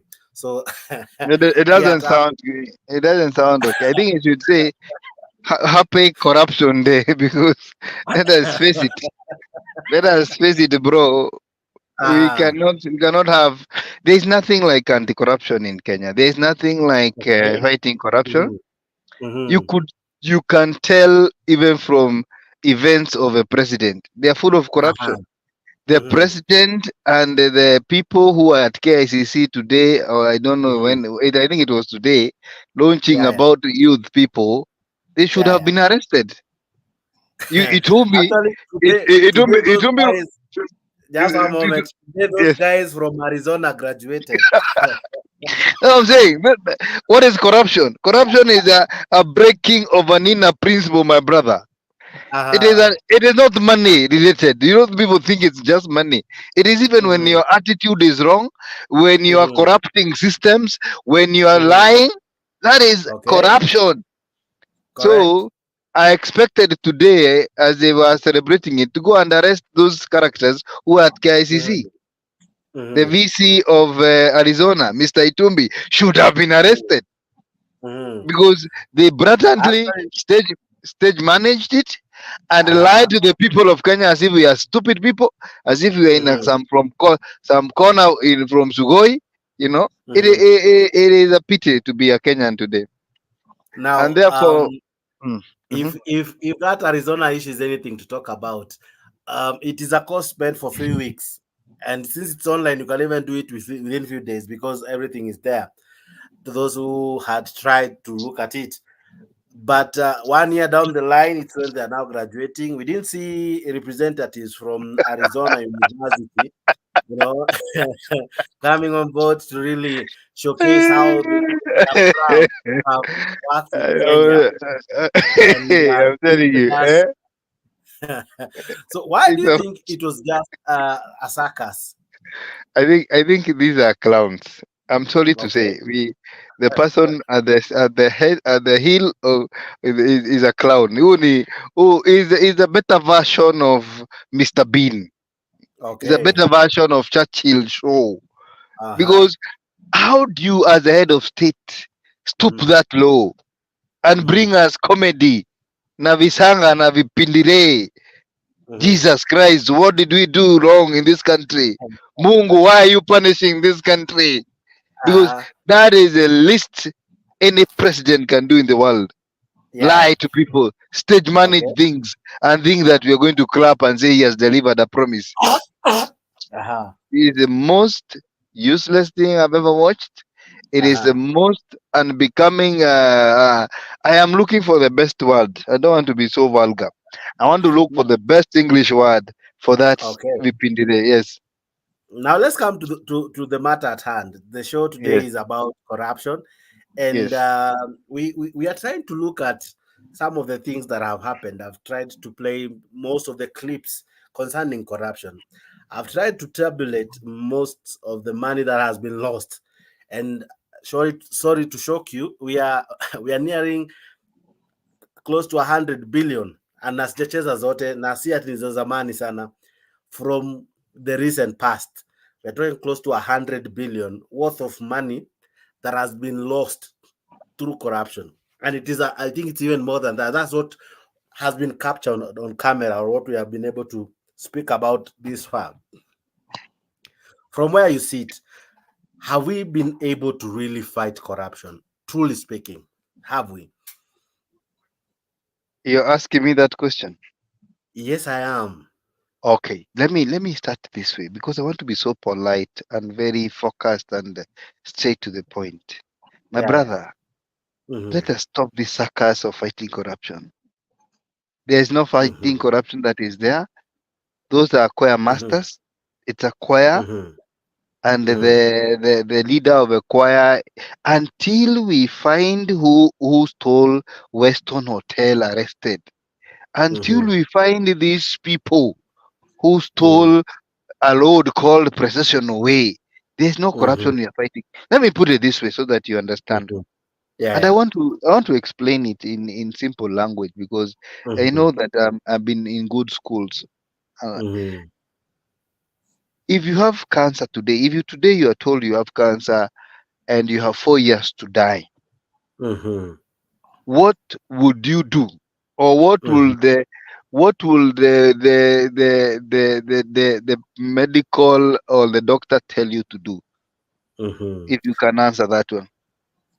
They'll give you the options available. If you do chemo, radial, they'll tell you the stage in which your cancer is. If it is advanced, they can make you comfortable. They can send you to palliative care. You know, they can do a lot. And then, of course, Pierre, they can as well tell you to put your house in order. Thank you so much. Now that is where we are as a country. Cancer, corruption is cancer in Kenya. And the best thing we can do, because we have been diagnosed with cancer, all those things you are telling them, they can be summarized in one word: management. The only thing we can do with cancer, it is to manage it. You manage your cancer so that you live longer. You understand what I mean? Now, Kenya is in that stage where it is the levels of corruption are cancerless, are in a cancer level. So the only thing we can do is to manage. And how do we manage corruption? How do we manage? We want to tell President Ruto, the president of Kenya, who has corruptly found himself as a president, to appoint one of his men like Kimani Ichung'wah and tell him to draft a bill in parliament known as legalizing corruption. We don't need to run away from the problem. Let us accept we have a problem. Just make it a law that it is okay. Yeah, it is okay to be corrupt. Or what we need to do, it is to manage it so that at the end of the day, even the proceeds of corruption can be taxed. Are you getting me? At the end of the day, I want to be in a place whereby the law says, if I have hungered one policeman in Kiambu Road and I'm still in Kiambu Road before I get to Nairobi, I can produce a receipt. Yes, I can produce a receipt. Niambie huyu mwingine nimepeana pale na itakuwa taxed. So that at the end of the day, we manage it na tujue ni ngapi na inaenda wapi na inasaidia watu namna gani. Umeelewa? You do not cure cancer. There are very few survivors of cancer because that is maybe the first stage. But if you have chronic disease, you manage the disease. Let us manage our problem as Kenya. Let us accept that the president, the deputy president, the cabinet ministers, in fact, have been forgiven their corruption sins. And let us remember that the president and the cabinet ministers of Kenya are not good example to our kid. We cannot say they were Nobel Prize winners. That is why they became cabinet ministers. No, we know somebody died somewhere, a land was stolen somewhere, a woman was stolen somewhere, they impregnated somebody's wife, and eventually we rewarded them with the presidency. Simple as that. That is what we are telling you. We cannot expect corrupt people to fight corruption. So basically what I'm trying to say is that we have a bill. I can help them draft. I have so many good. We have a very good ideas. We legalize it. Once you legalize it, as well is not that bad. We can have the words well written for them, eh? Yes. Okay. So let us not hoodwink people. Sijui we are 431. Sijui we do what. There is nothing like that. We are Africans. We are among the people in the Bible. I think if you remember the story of a kid who was cast for looking at his father's nakedness. That is the kind of people we have. Because today you can see the president is managing issues, and tomorrow Sunday he's going to be praising the Lord, and it is simple as that. There's like nothing he has done, my brother. Now, there are things I'd want to ask you. Number one, we have budgeted our corruption to the level that let's start with sugar.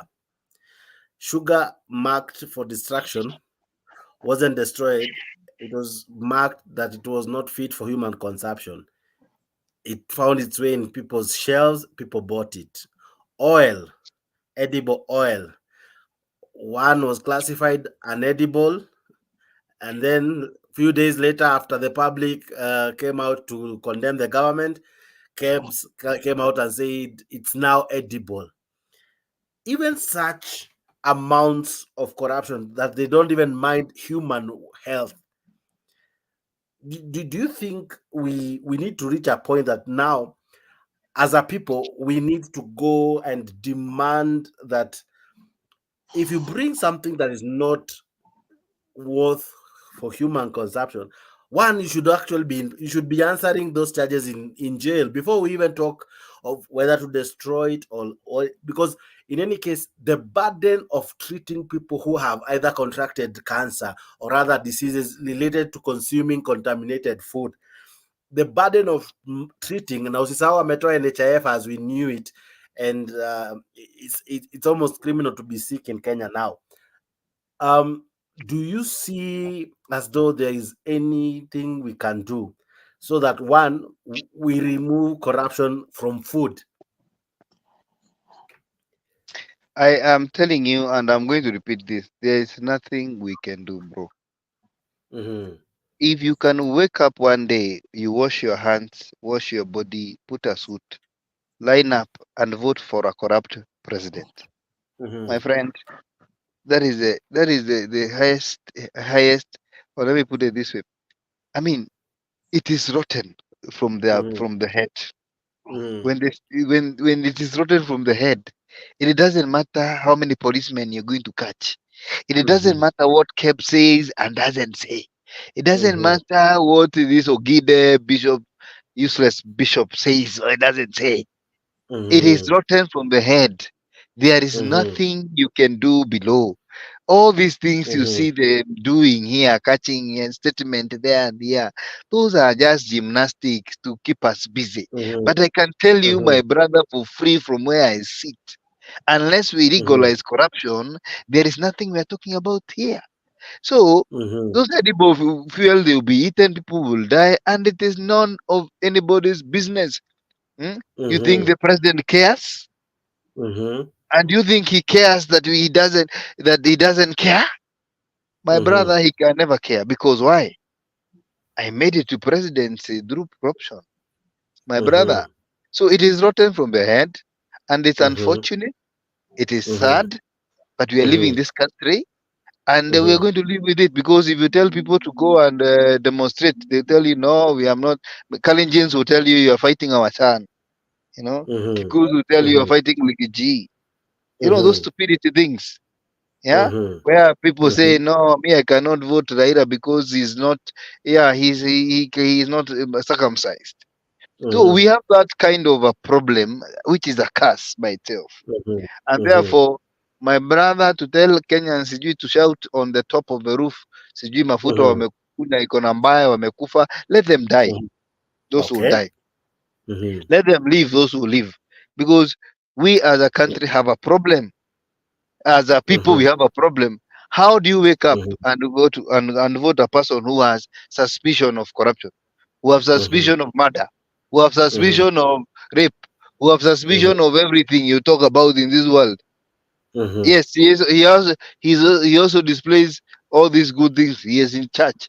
So we have all these things, and until we electrify from the top, my brother, hizi vitu zingine ni hadithi za abunwasi, hekaya za abunwasi, na hakuna pahali zitatupeleka. Sikudanganyi, my brother, we are doomed as a country. We are doomed as a country. Is clear up? I'm coming to you just now because I still have a lot. Corruption is one topic that I don't even think this show will be able to even touch the surface of it. I want to come to Mzalendo. Mzalendo, there's something Kamau has raised that we play gimmicks when it comes to fight corruption. Look at this. We almost said, in a way, although it's not cast in stone, that the head of EACC, anatoka from the clergy unit. Wabukala was a previous leader in the clergy. Now we have Ogindo, and even the one before. We bring those we term clergy or clean to help fight this vice. But then again, there's nothing to show about it. We have DCI, there's nothing to show as well. They only do a shoddy job. Ikienda kwa koti, the DPP anasema hakupokea enough evidence from the DCI, hence the court in a rub off. We eventually don't have a strong case against anyone. So these offices, are they stage managed to show as though we are fighting corruption, but in actual sense, there is nothing we are doing? What is your take, sir? Bishop Oginde had the EACC. Wabukala used to be there before. And I think for Oginde, because this is somebody I followed many times in his church, I expect him to do a good job. Although he has been there for a few months now, barely a year. We got the appointment just the other day. I want to give him maybe until next year to see what kind of corruption cases that is bringing forward, because he's somebody who has been very vocal about governance and about corruption. So if Oginde fails in this particular task, then I believe nobody in Kenya can fight corruption. If he really fails in this particular task, then I believe he cannot fight it, because first he has got the right education, he has the right mentality, and he has got backing from the presidency. So let us give Oginde time and see the people that will bring forth when it comes to tackling corruption. Because Oginde will not come to your home. You parent who wants to buy an exam paper for your child, he will not come there to stop that. So you will go ahead and pass corruption to the next generation, because once you bring the paper, you'll tell your child, hey, nimekuletea mtihani, fanya. Utaenda kupita with flying colors. So it starts with us. Corruption starts with us. I wish SG was here. I saw him driving. I would have asked him if he has ever bribed a police officer on the roads, or has he ever seen police officers being bribed, and what did he do about it? Kenyans have got a don't care attitude. They don't really care what happens. That's why when you go to the streets of Nairobi or the streets of Nakuru, somebody is being mugged or being robbed, we all watch or take a different direction, because it's none of our business. Even things that we are just seeing that enyewe hii ni mtu anaibiwa and I can do something about it. We don't act or do anything. Now, for corruption that is so invisible and corruption that is visible, the visible one is police stopping a matatu each and every morning and taking a bribe, and we don't do anything about it. I believe most of your viewers here today or tomorrow will be participating in corruption, either directly or indirectly, and they will not do anything about it. So let us start educating our people on simple ways to stop corruption, because this is something that you can do. Okay. Now, when you look at the offices that we have, the office of the prosecutor, the office of the DCI, all these offices, and including Parliament, what do they lack for them to really enforce laws or really bring to justice or to book those who are corrupt? Is it that they're not well equipped? Is it that they're not well empowered? Is it that they're not well funded? What is it that they lack? Given that even when they take some of these cases to court, it's thrown out for lack of evidence. It's thrown out for lack of maybe proper investigation and all. So what really do we lack? What do we lack, even as we talk about corruption? What we lack is goodwill. I said that look at our parliament. You mentioned parliament. You mentioned parliament, and that is the most corrupt institution we have in the country, because first you cannot prosecute some of them once they are in the premises of parliament. They cannot be arrested. Yeah. So parliament, we have legislated. Just the other week, I saw them fighting for CDF, that they need CDF so badly. Parents are going home. I said, each and every time you'll invite me for this platform, I'll be talking the truth, and the truth shall set you free. I wanted you to scrutinize what these parliamentarians were saying about CDF, that next year children are going to school. They need to pay school fees for your children, me and you, and they need that CDF money. They are in the presence of parliament where they can make laws to give free secondary education, which will be bipartisan, and they can't do that. Wait, why? And one of them comes out and said, we left very, very good jobs to be members of parliament. We were earning more salary. So if you don't give us this is what they were saying indirectly. So if you don't give us this CDF, then being a member of parliament is meaningless. So this is money. The government knows that they are bribing MPs with it, and they don't really care. Yeah. They don't really care. They don't really care how CDF was used. Instead, we have an auditor general who will come and tell you that this particular MP didn't use his CDF properly and all that, and it stops there. Nothing else. They get 250 million annually. They appoint the people who are supposed to be in that particular office. They have got staff that staff they control them. They have accounts that they have got access to, and we accepted. We have accepted it because we are this society that is used to corruption.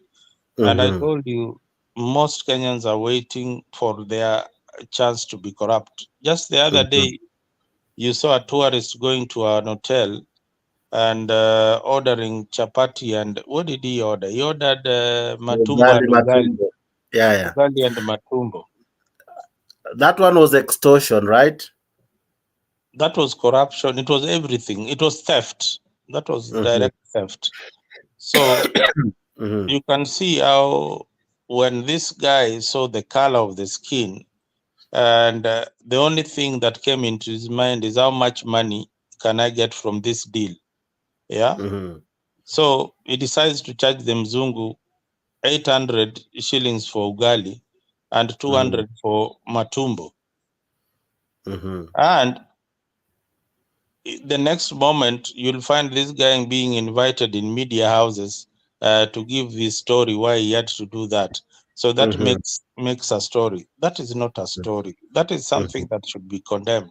He should have been arrested. He should have been arrested ASAP, because serve as a good example. But not that I want to be his advocate or anything. Where is it criminal? Because he didn't have a written menu. He didn't. That is what you are. Just one moment. If that ugali was served in Kunste, if it was served in Hilton, if it was served in Kempinski or any other place, that price maybe would have made sense. Maybe you're arguing it because it was in Ashanti, because maybe it was a kibanda, it was a small No, place. because yes, just a moment. The price, according to him, because he was the seller, according to him, that's what he chose to not that I'm defending corruption. But think about it. How is it criminal? I don't know what you're saying, Mr. Jex, because when you go to order anything in a kibanda, you don't ask if they have matumbo. You look at the menu and the price. So that is why what informed the Mzungu. The Mzungu said it is 200. Yeah, it was 200. So where did he get that price? Did he come with it from London? No. He looked at the price that was there and it was 200. So why are you getting this notion that it was probably 1,000? Why are you putting us in a guessing game? It's not a guessing game. At what point is it criminal? Eh? At what point is it criminal? At this point, it is criminal. It is criminal because, one, there is a menu that you're placed there that is 200. You are demanding 1,000 from me for something that is you have yourself put there as a menu as 200 shillings, and you end up demanding maybe 10,000 or 1,000 from it. So that is theft. That is theft. Yeah. Okay. So it is not even. It's more. It is corruption. It is theft. Okay, let's go back to our topic. Now, I've asked you, our institutions, what do they lack? Because cases of corruption begin from here to Timbuktu. They're unending. None has ever been resolved. If you go back in time, we have issues piling concerning corruption. You can talk of corruption days on end. It's a story that no manuscript can be able to contain. Why is it that our institutions, the DCI, the DPP, the EACC, why is it that it's unable to really fight corruption or even to tame it kidogo? You remember even PLO Lumumba was once the chair of Kenya Anticorruption Commission back in 2011. You remember? All those guys, the best of brains have managed EACC. The best of brains have come to the DPP's office. The best of hands have handled DCI. The best of judges have held the CJ's position. But how comes none has really come out to be the first to lead in the war against corruption? You see, there are institutions that are created and they work under the current regime. So if so long as the current regime is still the appointing authority and they have got the majority in both houses, then it becomes very, very difficult to dictate who to prosecute and who not to prosecute, because most of the corruption that we are looking into are corruptions engineered by government and government officials, and those are appointees by the president himself, who is the appointing authority. The head of EACC is appointed by the president through vetting of parliament. When he recommends that this is the man I want for the job, these are the people that have been recommended, then he has got a man that he really wants. He will sail through, whether you like it or not. But there are countries that have appointed even the judges, the judicial system, and it seems to be working if they follow the law. It is not good to appoint. It is not bad to appoint one of your own, but it is good manners when you are appointed that you do the right thing as per the law. But the fear of most Kenyans is that corruption keeps fighting back. So when it fights back is when you hear cases of people being killed. Remember, this is a country where you can be killed and nothing happens. Nothing really happens.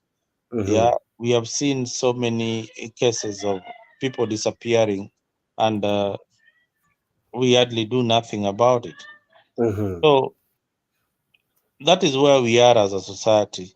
The police are corrupt.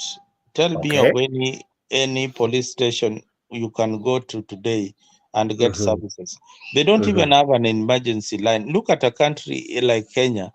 Aina hata emergency line ya polisi 911. Is there a number you can dial sahi Jex na polisi akuje to your rescue? Is there? Iko, lakini at times it's active, at times it's not. It depends with what they want to achieve. Yeah, there is a hotline. There is a police hotline. Does it work? It works. Now the issue would be, have you used let's it? say for instance, I haven't, but I have been in a situation where someone has used it. When you report something, for example, actually there was even sometime they were saying they had kind of created an SMS line.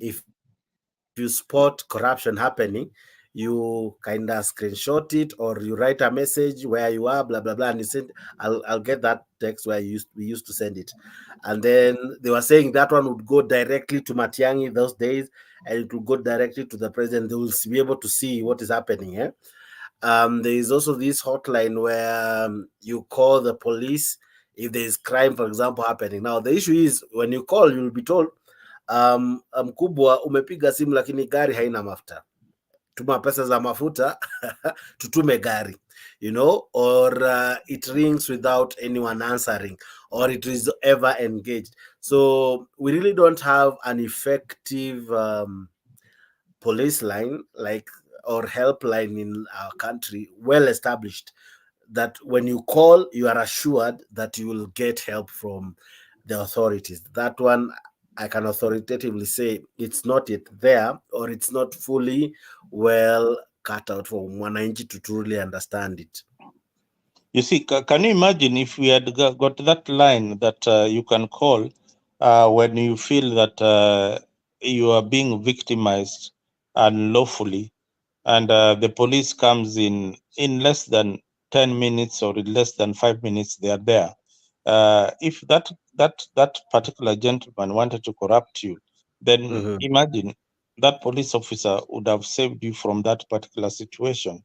So there are so many small little things that we neglect that are very, very important. Yeah, very, very small little things that are very, very important in our society.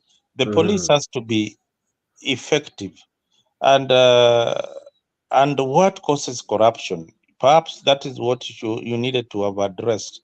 What causes corruption? What causes corruption is, one, unemployment of majority of Kenyans is what probably is the biggest factor of corruption that causes corruption in our country. Unemployment, a lack of a motivated working civil service, lack of privatization. This thing that we keep on fighting, that government should not privatize companies, it is something that is very, very good, because one, we will not look at so many Mumia sugar companies that are being corrupt, but they'll be under the hands of individuals who can run them and for profit, run them for profit. So when companies are... I'll ask you this, Mzalendo. You have said one of the leading cause of corruption is unemployment. But what I've played, these are in tunes of billions. The people who have ran away with this money, or those who have benefited from proceeds of corruption, are people in correct or well-connected offices. So these are not unemployed. These are people who are already well-connected. Number two, okay, now, yes, just one moment. true. You have equally talked of privatization being a good deal.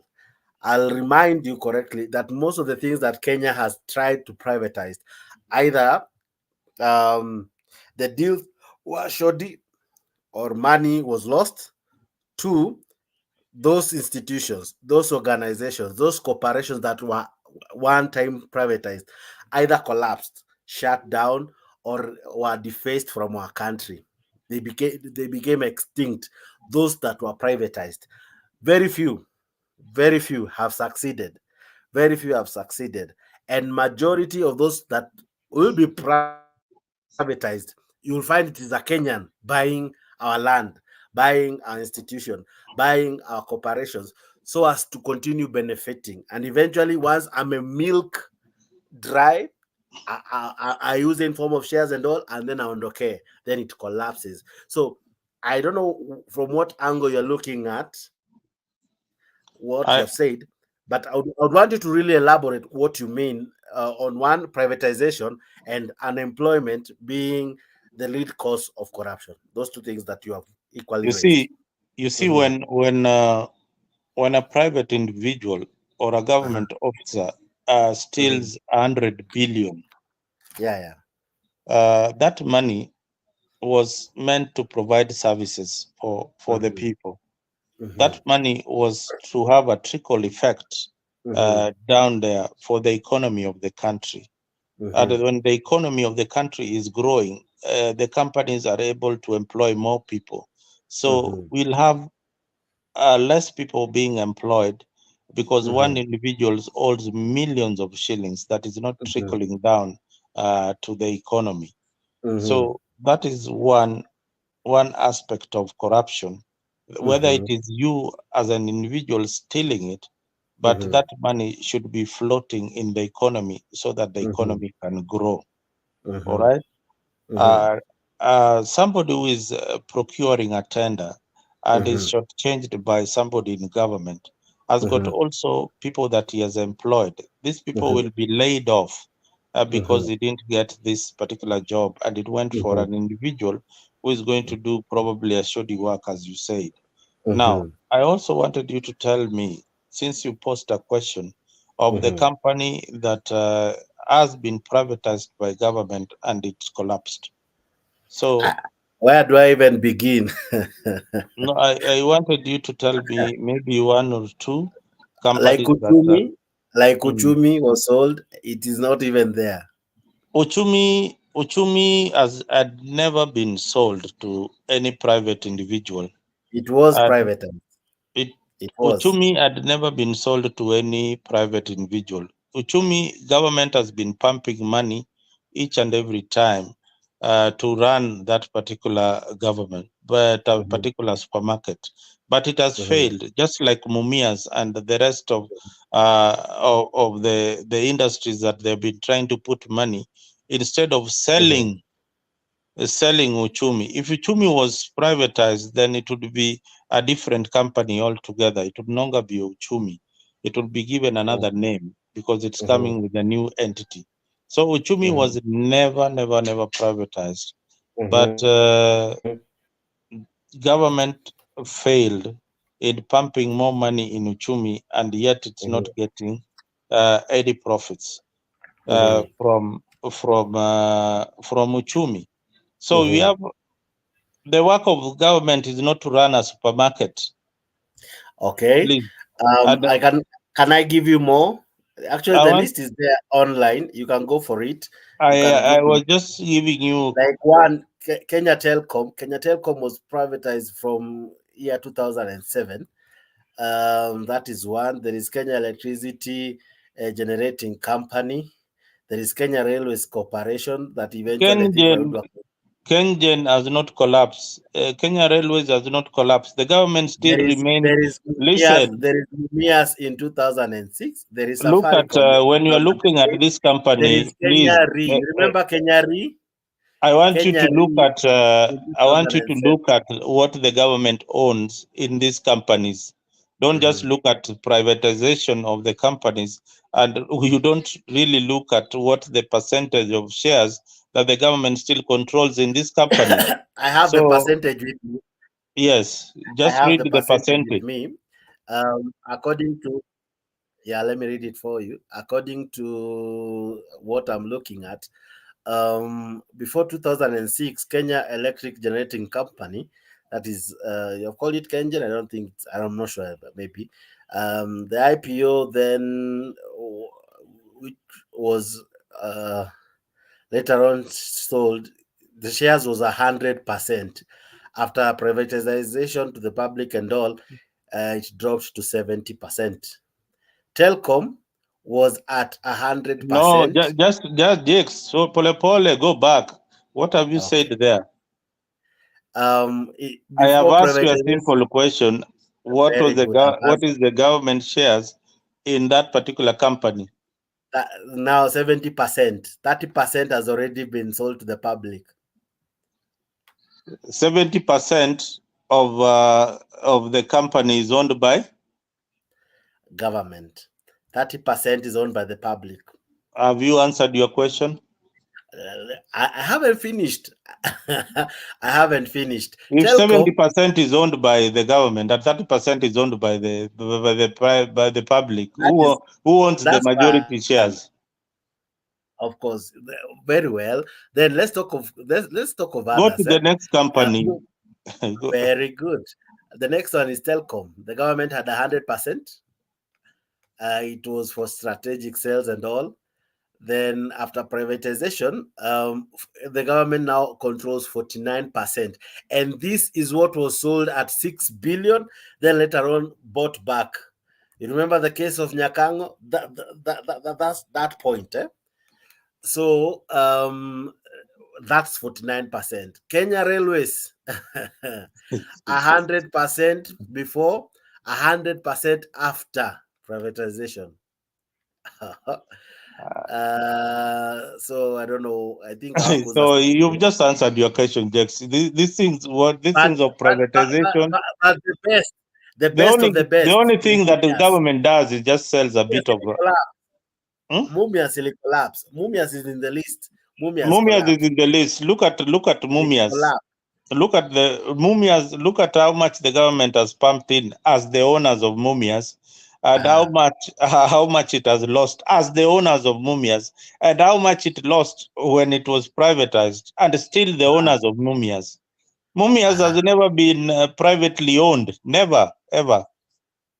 It has all been all the time. All these things that you're talking about, like government privatizing, the government is not in the business of milling sugarcane for you. The government is not in the business of running a supermarket for you. It is not their business. Well said. Well said. What about KLB? Kenya Literature Bureau. Kenya Literature Bureau has never collapsed. It is the government keeps on pumping money. The government is not in the business of printing. Well. Listen, just listen. They are not doing well. They are not doing well. They will not do well because it's not privatized. It is a government thing. It is a government thing. It will never do well. Anything that is for government will never do well. Kenya Railways didn't do well. It is government. Kenya Literature Bureau never did well. It is government. Kenya Pipeline did well at some point, not doing so well today. Kenya Seeds, all those Kenya things. There is nothing like government is not in that kind of business. The government should create infrastructure for citizens to invest. There is nothing wrong by buying Kenya Seed as a Kenyan. So what will prevent someone who has bought it from selling counterfeit seeds, from selling substandard seeds, from selling seeds that have not been processed, from selling seeds that will not, benefit the mkulima? Boss, that is why we have Kenya Bureau of Standards. That is why we have Kenya Bureau of us from even equally privatizing KEBS, because you have said anything that is Kenya. KEBS, I have told you, KEBS is not in the business of selling. KEBS is not in the business of selling anything. KEBS is the business of looking for standards. Okay. So if your words is anything to go by, that anything Kenya should be sold because it's not really bringing profit. KEBS, it's a Kenya thing. And actually, where I sit, I think it should be sold. KEBS should be sold because why should KEBS be sold? If it is can KEBS selling any product? Of course, it inspects the products that we consume. Exactly, the work of Kenya. KEBS is to inspect products. If during its inspection it is failing, so at what point do you want to tell me that they're doing their job? Why should they not be sold? Parliament should be sold. You Our see, parliament should be that sold. is where corruption comes in. So that is where corruption comes Our in. parliament should be sold together with the Senate.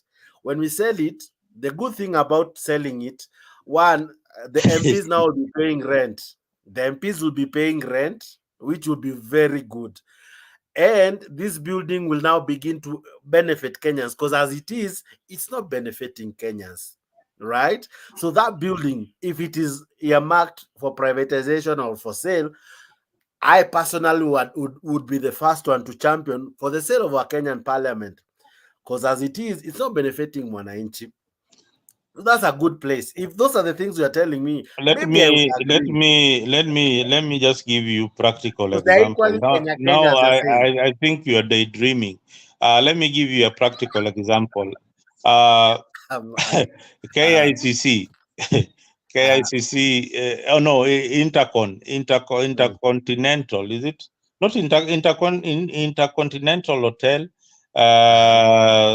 Hilton Hotel, and now KICC. What activities are happening there? I wish you could Actually, Hilton ilifungwa. Hilton ilifungwa, lakini siku hizi ni mastalls nasikia. Ni mastalls za mabiashara, watu wameweka maduka za smoky hapo, machipo hapo ndani. The famous Hilton Hotel. Nyama choma iko pale, uji moto iko pale ndani. Hilton is an international thing, so ukisema yetu ndio inauza smoky, unachoma bwana. Unachoma. Haya, enda tu Intercon, utapata photocopiers ziko hapo, duka za manguo, mastalls na nini.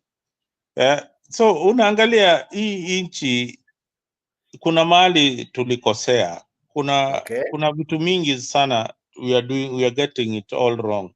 But what I wanted to tell you, and this is my point of view, is that the government is not in the business of running companies. That should not be the work of government. The government is in the business of providing services in healthcare, services in roads maintenance, services like water provision to the people, ensuring that the justice system works for the citizen, and creating employment opportunities for its own. Very good. Very good. But then again, how is it that you have said so the government is not in the business of doing business? But think about it. How comes that when we are now talking of corruption, since that's where we are, the main issue is corruption, how is it that those who import, those who are bringing counterfeit, those who are bringing contraband, those who have been linked to corrupt dealings are CSs, leaders in these public institutions, elected leaders, government officials? How comes then, from where you sit, what you're saying, if that is true, of course, probably that is what is ideal to be true. But in Kenya, that's not the story. We are talking of two CSs being investigated for the edible oil scandal. We are talking of a CS being in the heart of KEMSA. We are talking of a CS being in the heart of oil or the fuel issue, the 17 billion. We are talking of a country where leaders can be intertwined directly to corruption proceeds. Yet, as what you're saying, that's not the business of the government. So where are we getting it wrong?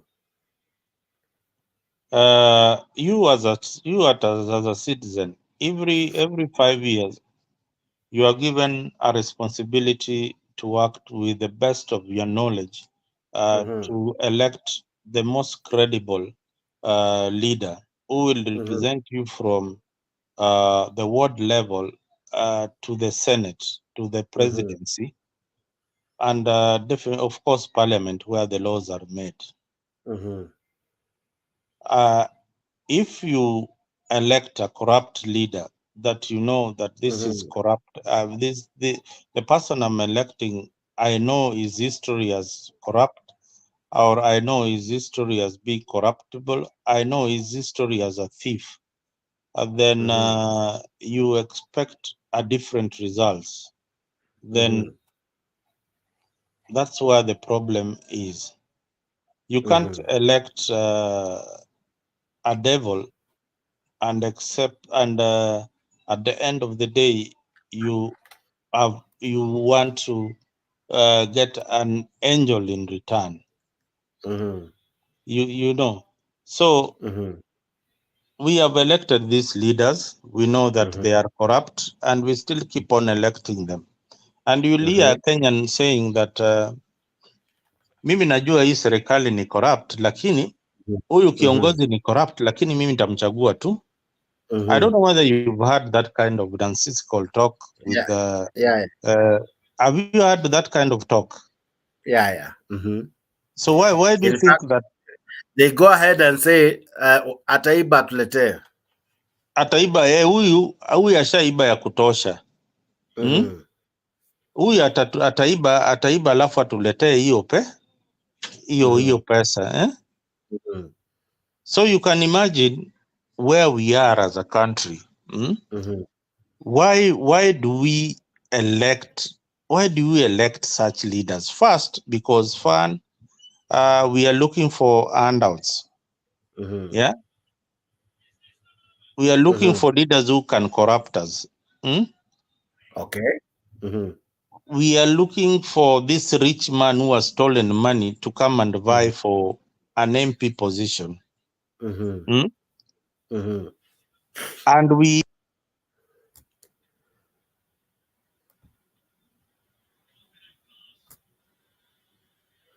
Mzalenda, are you there with me? Okay. Even as Mzalendo works on his end, thank you all viewers for being part of this great conversation happening here at Africa 24. Here we keep it real. Here we keep it as candid as we can, as true as possible. We try to inform you, we try to engage you, and we try to have a conversation. Thank you for tuning in. Thank you for choosing Africa 24. Thank you for being part of this great conversation. Africa 24, we got you. We make sure we unlock the African story. We discuss germane issues even as they happen all over the world and as much in Kenya. Thank you so much for tuning in. I'm here with Mzalendo. Of course, leo anajiita True TV 24. But zaidi ya yote, karibu sana kwa hii show. Today was World Anti-Corruption Day.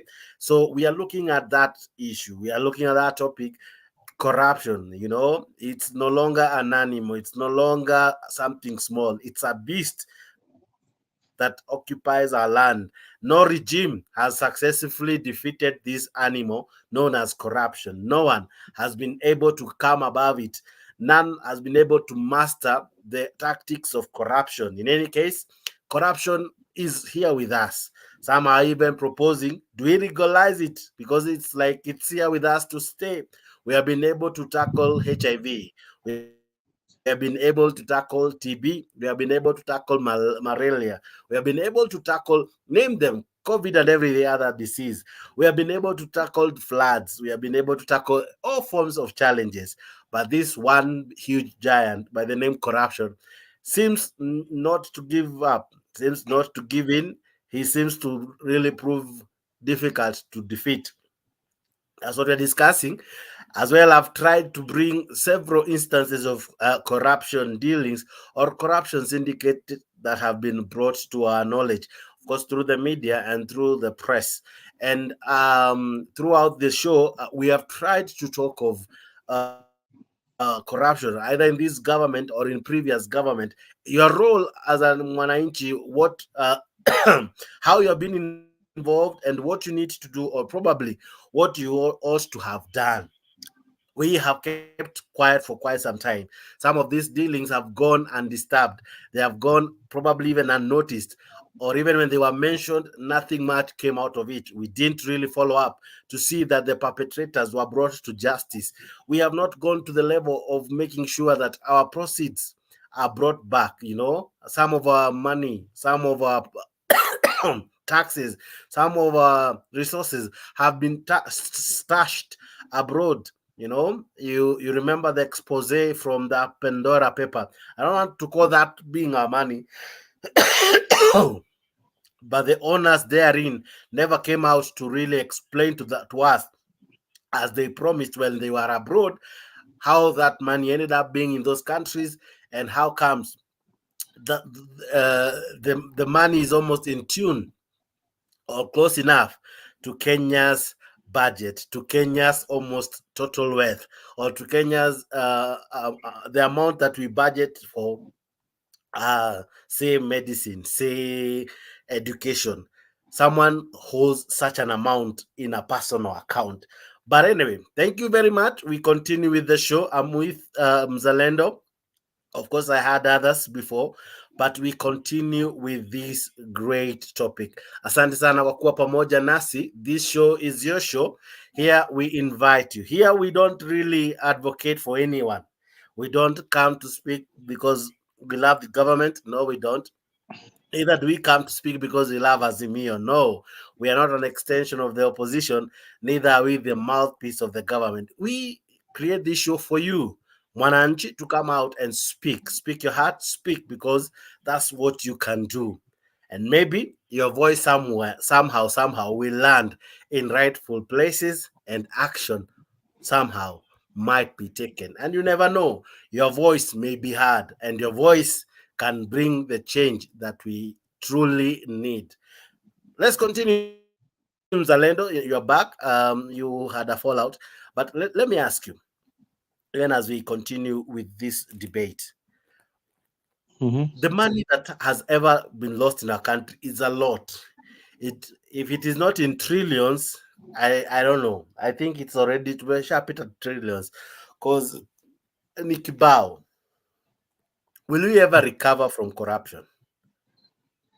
You know, there is a generation that will come and fight corruption. I don't think it is my generation. I don't think also it is your generation. It is another generation that will come. Maybe after 20 years, they will be able to look at the country first. But as long as we don't have that generation in power, then it will be very, very difficult. But I still believe there is hope. There is hope. There is hope in some of the leaders, like Okiem Tata. I see some hope in him. Being in a position of leadership, he'll be able to fight corruption squarely. You have seen countries like Rwanda. They've been able to fight corruption, being a country that was corrupt at some particular point. They've been able to bounce back effectively, and Rwanda is now booming in terms of business, and in terms of economic growth, it's been steady. So that is a country that has been able to fight corruption and even theft. Yeah, so theft in the public sector in Rwanda is a thing of the past. Corruption is almost being unheard of in Rwanda. We are yet to get to a place where we look at the country first and its citizens, and not our families and the wealth that we want to amass. So what we should be asking our leaders is how much is enough? How much is enough? How much wealth is enough? How many houses do you want to own that is enough for you so that you can stop this corruption? Because most of them are very, very wealthy. They are billionaires almost, and with a lot of money stashed in foreign accounts. Their children too are also billionaires right now. So, and they keep on struggling to get more wealth, even to an extent of struggling to do business where the locals also want to participate in business. They participate with you, and you don't get the opportunity to get this business because they are well connected. So it is just the greed of the Kenyan people, the greed of Jex and Mzalendo, myself, that has put us in this particular situation, because we know we are electing a corrupt leader, we know we are electing a murderer, and we still go on and elect these people with the hope that one day they will reform. So we have acted as we have been part of it. So it is not our leaders who are corrupt, it is the citizens who have been the catalysts and who have been part of the corruption. So we citizens are part of the corruption and part of the government. Yeah. Now, with this menace, what needs to be done? What can we do as wananchi? How can we begin to really show that truly we can no longer entertain corruption? Because as it is, where we are headed, we are not headed in anything green, in that it's robbing us of our future. It's robbing us of infrastructure, of investments that would have benefited the least of Mwananchi. So as a people, what can we do? Where can we begin from where is it? Where can we begin even in trying to tackle corruption? You see, when you go to most government institutions, there's a warning sign that this is a corruption-free zone. When you go to other institutions, you also see that this is a corruption. This is not. This is a smoking-free zone. Oh no, no smoke. This is it non-smoking-free zone or smoking-free zone? I'm not getting it right. So when you go to places in government, you'll find that smokers are not allowed in that particular institution, and they have marked a place or a corner for smokers. Or if you want to smoke, you go outside the institution. Now, look at the way Kenyan government fought plastic bags. That is the only thing that Kenya has effectively fought, the issue of plastic bags. And I don't know who was involved in that. That particular gentleman should get an award. So plastic bags were fought effectively. Actually, it was a lady. That lady should be the head of anti-corruption. You see that lady? Find her name. Find her name. That lady should be the head of anti-corruption. If you are looking for people who have worked effectively, can you imagine that we don't have plastic bags in Kenya today? And she managed to, whatever she managed, I don't know what she did, but she managed it effectively. And you can imagine how many people tried to bribe her not to go on with this. And she managed and effectively, and we don't have plastic bags in Kenya anymore. So there are people who can work. If given the right environment and the right support, they will do their work and perform. So this lady is somebody who should be given a recommendation. Let me get the name for you. Yeah, you better get the name. So corruption, there are Kenyans out there who can do a good job, given an opportunity and the kind of support they know. Judy Wakungu. Now, Judy Wakungu is somebody that you need to celebrate each and every time. This is somebody that was not corruptible, because she succeeded with the parliamentarians, she succeeded with the business community that were probably in those businesses, and they folded shop. Yeah. So you can imagine if this Judy Wakungu, and I believe she was young, Yeah, she is a young lady.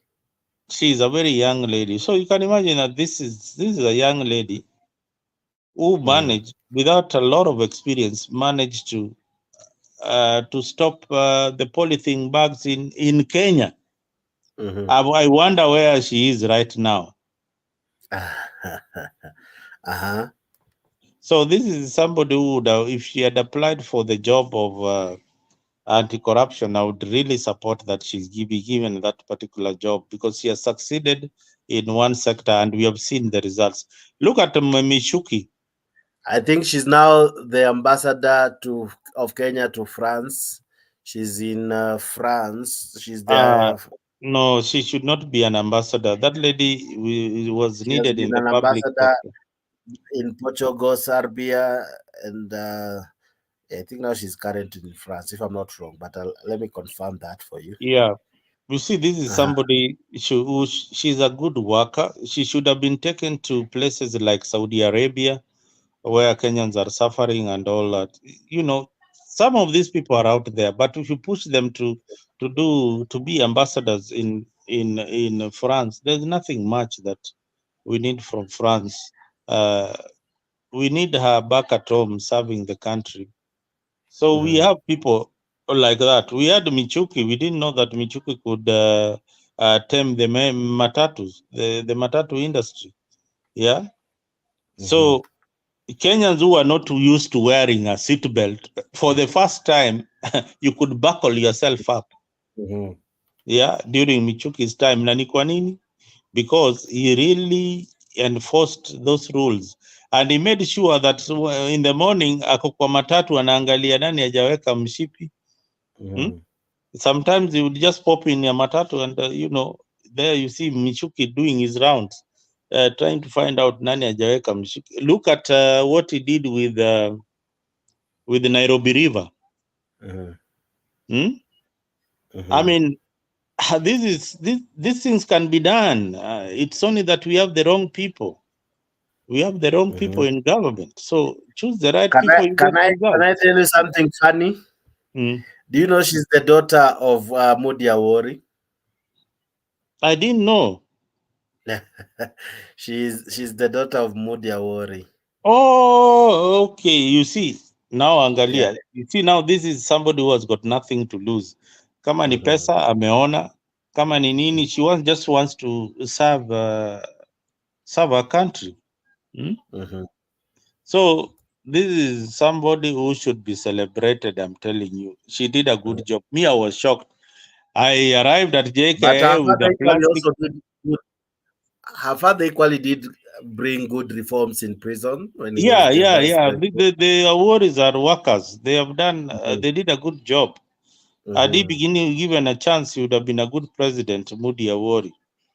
Now, you can imagine you are going through Dallas Airport and you are being told, where your destination, they don't accept plastic bags in that country. So if you have anything called plastic, you let it remove it from your luggage. And for the first time, you're proud of your country. Yeah. Juu unaingia ndege unaona hakuna mtu amebeba plastic bag hata moja. Na ukiingia airport hakuna plastic bag.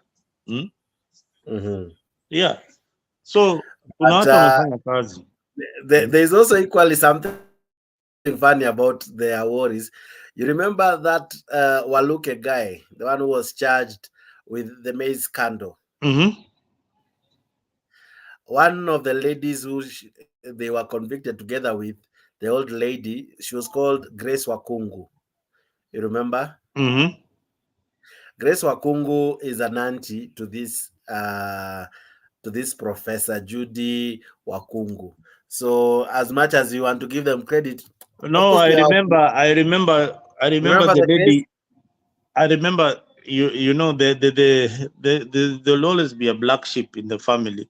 Yeah. So not everybody can be perfect. I don't say that their worries are all perfect, but at least there is some story that you can tell that are positive in their worries.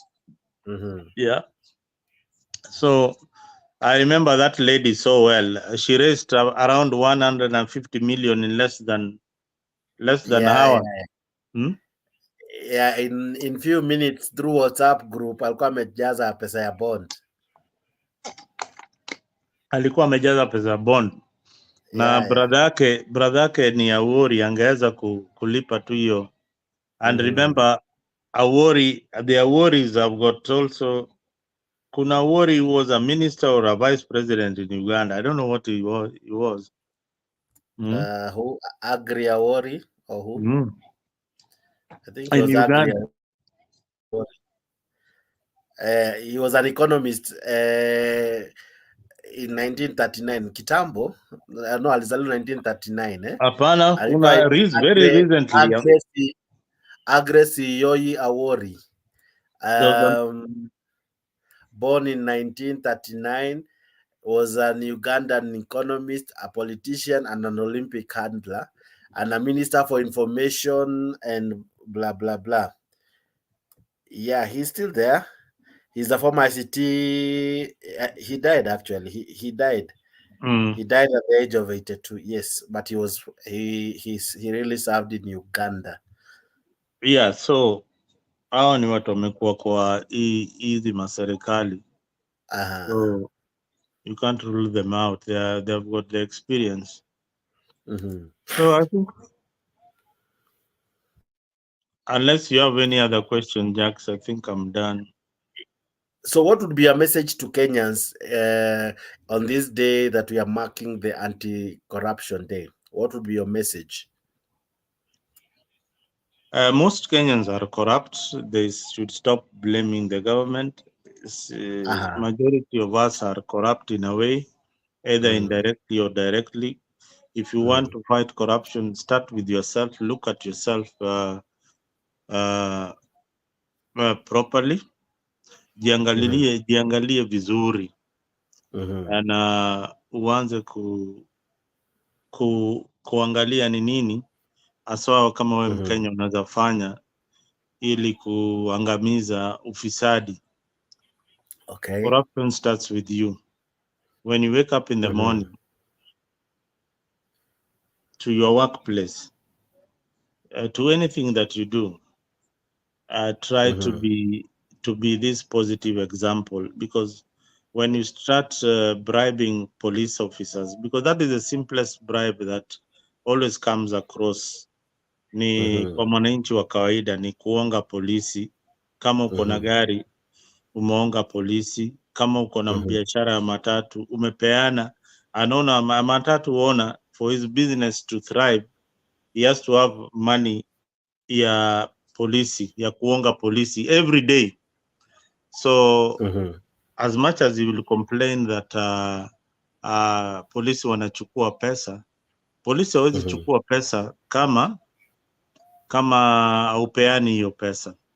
Now for the government, this is what they need to do. Some of these charges should be reduced.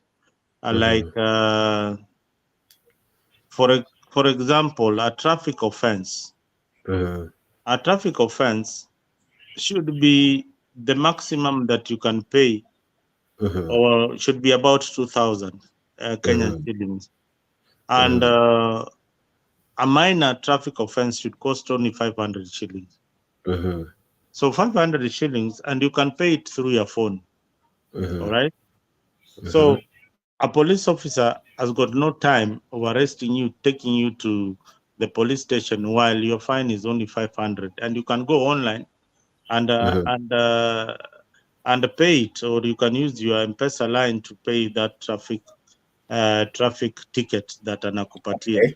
So they should make it accessible and in a way that you can pay, or better still, they can make they can give a payment arrangement for any traffic offense that you commit. Wanakupatia arrangement ya kulipa within a duration of time, kama ni 3 months, 4 months, then unaweza lipa such that unalipa pesa kidogo kama ni 500, so that huyu polisi ule anachukua ongo barabarani asichukue hii ongo. That will Okay. help our country and your business. Yeah. That is my advice to the Okay. loan. Yeah.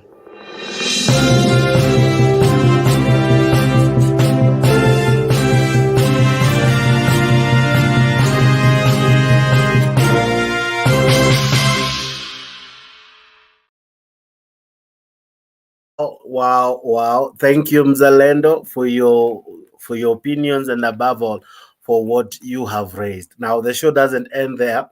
I'll leave you with several clips that I was not able to play of different scandals that we have had in the country. But before even I do that, tomorrow, or rather actually today at 10 p.m., we have another great show. We have another great one. Now, this one, we will be discussing land matters. Kindly don't miss this one. This one you don't want to miss. Do you have a dream to be a landowner one day? Have you ever been conned land before? Or have you ever been engaged in a dealing that money was taken from you in the guise that you're buying a piece of land? That never happened? You don't want to miss this coming show. Now, it happens at 10 p.m. Kenyan time. Please don't miss this one. This one will be a good one. We'll have experts coming in, talking more about land matters. We'll be delving deeper into land issues of how people have been conned. We'll have someone talk of how his experience, his encounter with these guys, the scrupulous dealers who have, of course, taken his earned money in shady deals. He wanted a land, something bad happened. We'll be showing you that among many other things. So please prepare your questions. Please come ready to learn, ready to know. I know you are in diaspora. I know you're in Kenya. You are willing one day to own a land. You want to buy a land. You want to learn a lesson, not to fall victim like others, or even you, the victim, to learn something that you don't repeat the previous mistake. So look at this. I'm talking of this because it will be happening tomorrow. So please be tuned. It will be a good show, just like the one we had. So this will be happening tomorrow. So please stick around tomorrow from 10 p.m. Kenyan time, 2 p.m. US time. I think around 11 there about a.m. UK time, and of course your time. I don't know what time it will be, but if now is 1 a.m. Kenyan time, we are talking of 10 p.m. today. 10 p.m. today. So add those hours or subtract those hours to your current time, and you'll be able to know at what time this show will be happening in your country. Please don't miss this one. This one will be a good one. What this one, ladies and gentlemen? Okay.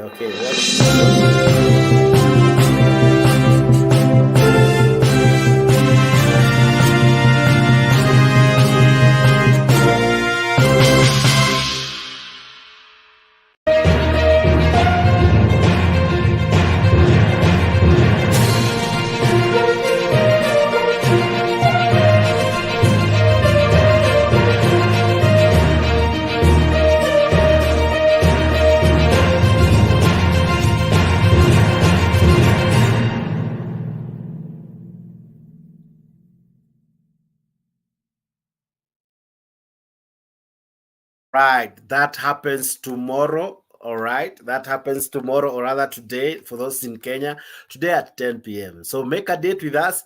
We'll have another great show, just like the one we had. Yeah, of course, I'll leave you today with more sound bites and more videos of how we have suffered the hands of corruption, from the hands of corruption, how it has seriously devoured our country. So listening to more clips, they'll be playing back to back. But from me, Jex, the moderator, and together with the panelists that I had, I want to wish you the very best of your Sunday. And I really pray you have a nice Jamhuri Day. It happens on Tuesday for us here in Kenya. And happy holidays here from Africa family. We wish you the very best. And as I've always told you, may your name be mentioned in pleasant places. See you today at 10 p.m. We begin another conversation. Today, we deal with land matters, and I'm sure you're going to like it. This one you must love. just like you have loved the one we had. God bless you. God do you well. I see you again in the evening, even as we dive deeper to other germane issues affecting our country. Goodbye. Please stick around and watch more of corruption-related syndicates. Thank you so much. Bye-bye. Good night.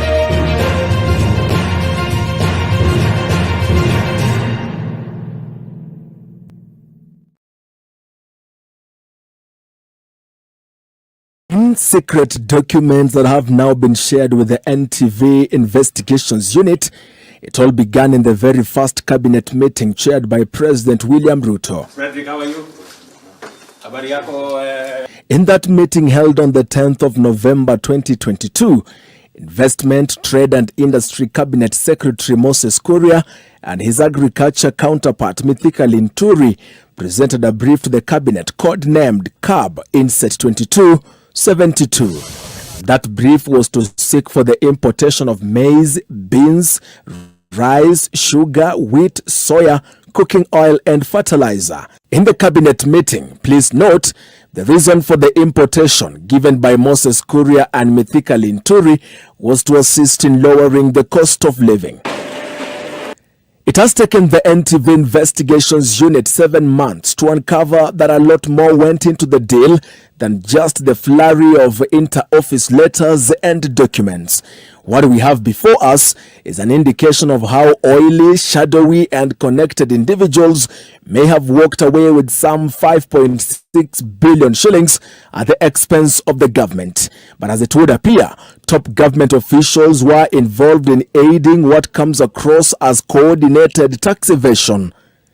In the midst of an economic downturn and a skyrocketing cost of living, taxpayers stand to lose billions of shillings through the Kenya National Trading Corporation, which imported the edible oils through companies that are connected to people in government. It emerges that the companies were deliberately placed in the way of a smooth importation process, that despite having the capacity to procure them from countries of origin, the Kenya National Trading Corporation awarded tenders to middlemen, leading to the possible loss of billions of shillings. In October 2022, the cabinet approved the duty-free importation of 125,000 metric tons of edible oil, together with the similar importation of maize, rice, sugar and beans. However, glaring inconsistencies in documentation now put the spotlight on the Kenya Revenue Authority and the Kenya National Trading Corporation over blatant disregard of procurement laws and massive tax evasion. Dozens of documents in our possession can now confirm that both the National Treasury and KRA applied the wrong provisions of the law to approve the imports. A circular in our possession approved by National Treasury Cabinet Secretary Professor Njuguna Ndungu to the Kenya Revenue Authority approving the duty-free importation, copied to the Cabinet Secretaries Moses Kuria and Mithika Linturi, and an internal memo by KRA are both misleading by citing Section 142 subsection 2 of the East African Community Customs Management Act 2004 and paragraph 20 part B of the 5th schedule of the Act for the approvals. The Treasury Circular states that in view of the above, the Cabinet Secretary, the National Treasury and Economic Planning on 20th of January 2023 approved the duty-free importation of the above-mentioned products by KNTC in line with paragraph 20 of Part B of the 5th schedule of the East African Community Customs Management Act. The other document was the KRA memo that states the approval is in accordance with the provisions of Section 114 subsection 2 of the East African Customs Management Act and the provisions of paragraph 20 of Part B of the 5th schedule to the Act. The leaked document is a departure from the law it purports to follow. The East African Community Customs Management Act, that very Section 114 subsection 2 that is quoted, states that duty shall not be charged on the goods listed in Part B of the 5th schedule to this Act. The goods in paragraph 20 of Part B being quoted talks of relief goods imported for emergency use in specific areas where natural disaster or calamity has occurred in a partner state. Goods for emergency relief purposes of such quantities and within a specified period imported by the government or its approved agent or a non-governmental organization or a relief agency. At least with that, we see that there is no provision in law that empowers the Treasury CS to waive duty under the quoted act except for emergency relief goods, and even then, it must be with the express approval of the East African Council of Ministers and published in the East African Community Gazette Notice. Any such tax waiver must be expressly approved by Parliament. NTV has established that the goods by the Kenya National Trading Corporation were imported in full contravention of the law. There has never been a Gazette Notice published on the same as required. We can now report that the Kenya Revenue Authority wrongly used Kenya Gazette Notice number 250 to authorize its officials to clear the imported oil. But it is a misleading reference in view of the fact that this is a Gazette Notice issued by the government on the 21st of November 2022 by the President under Order number 2 of 2022 to form the National Steering Committee on Drought Response.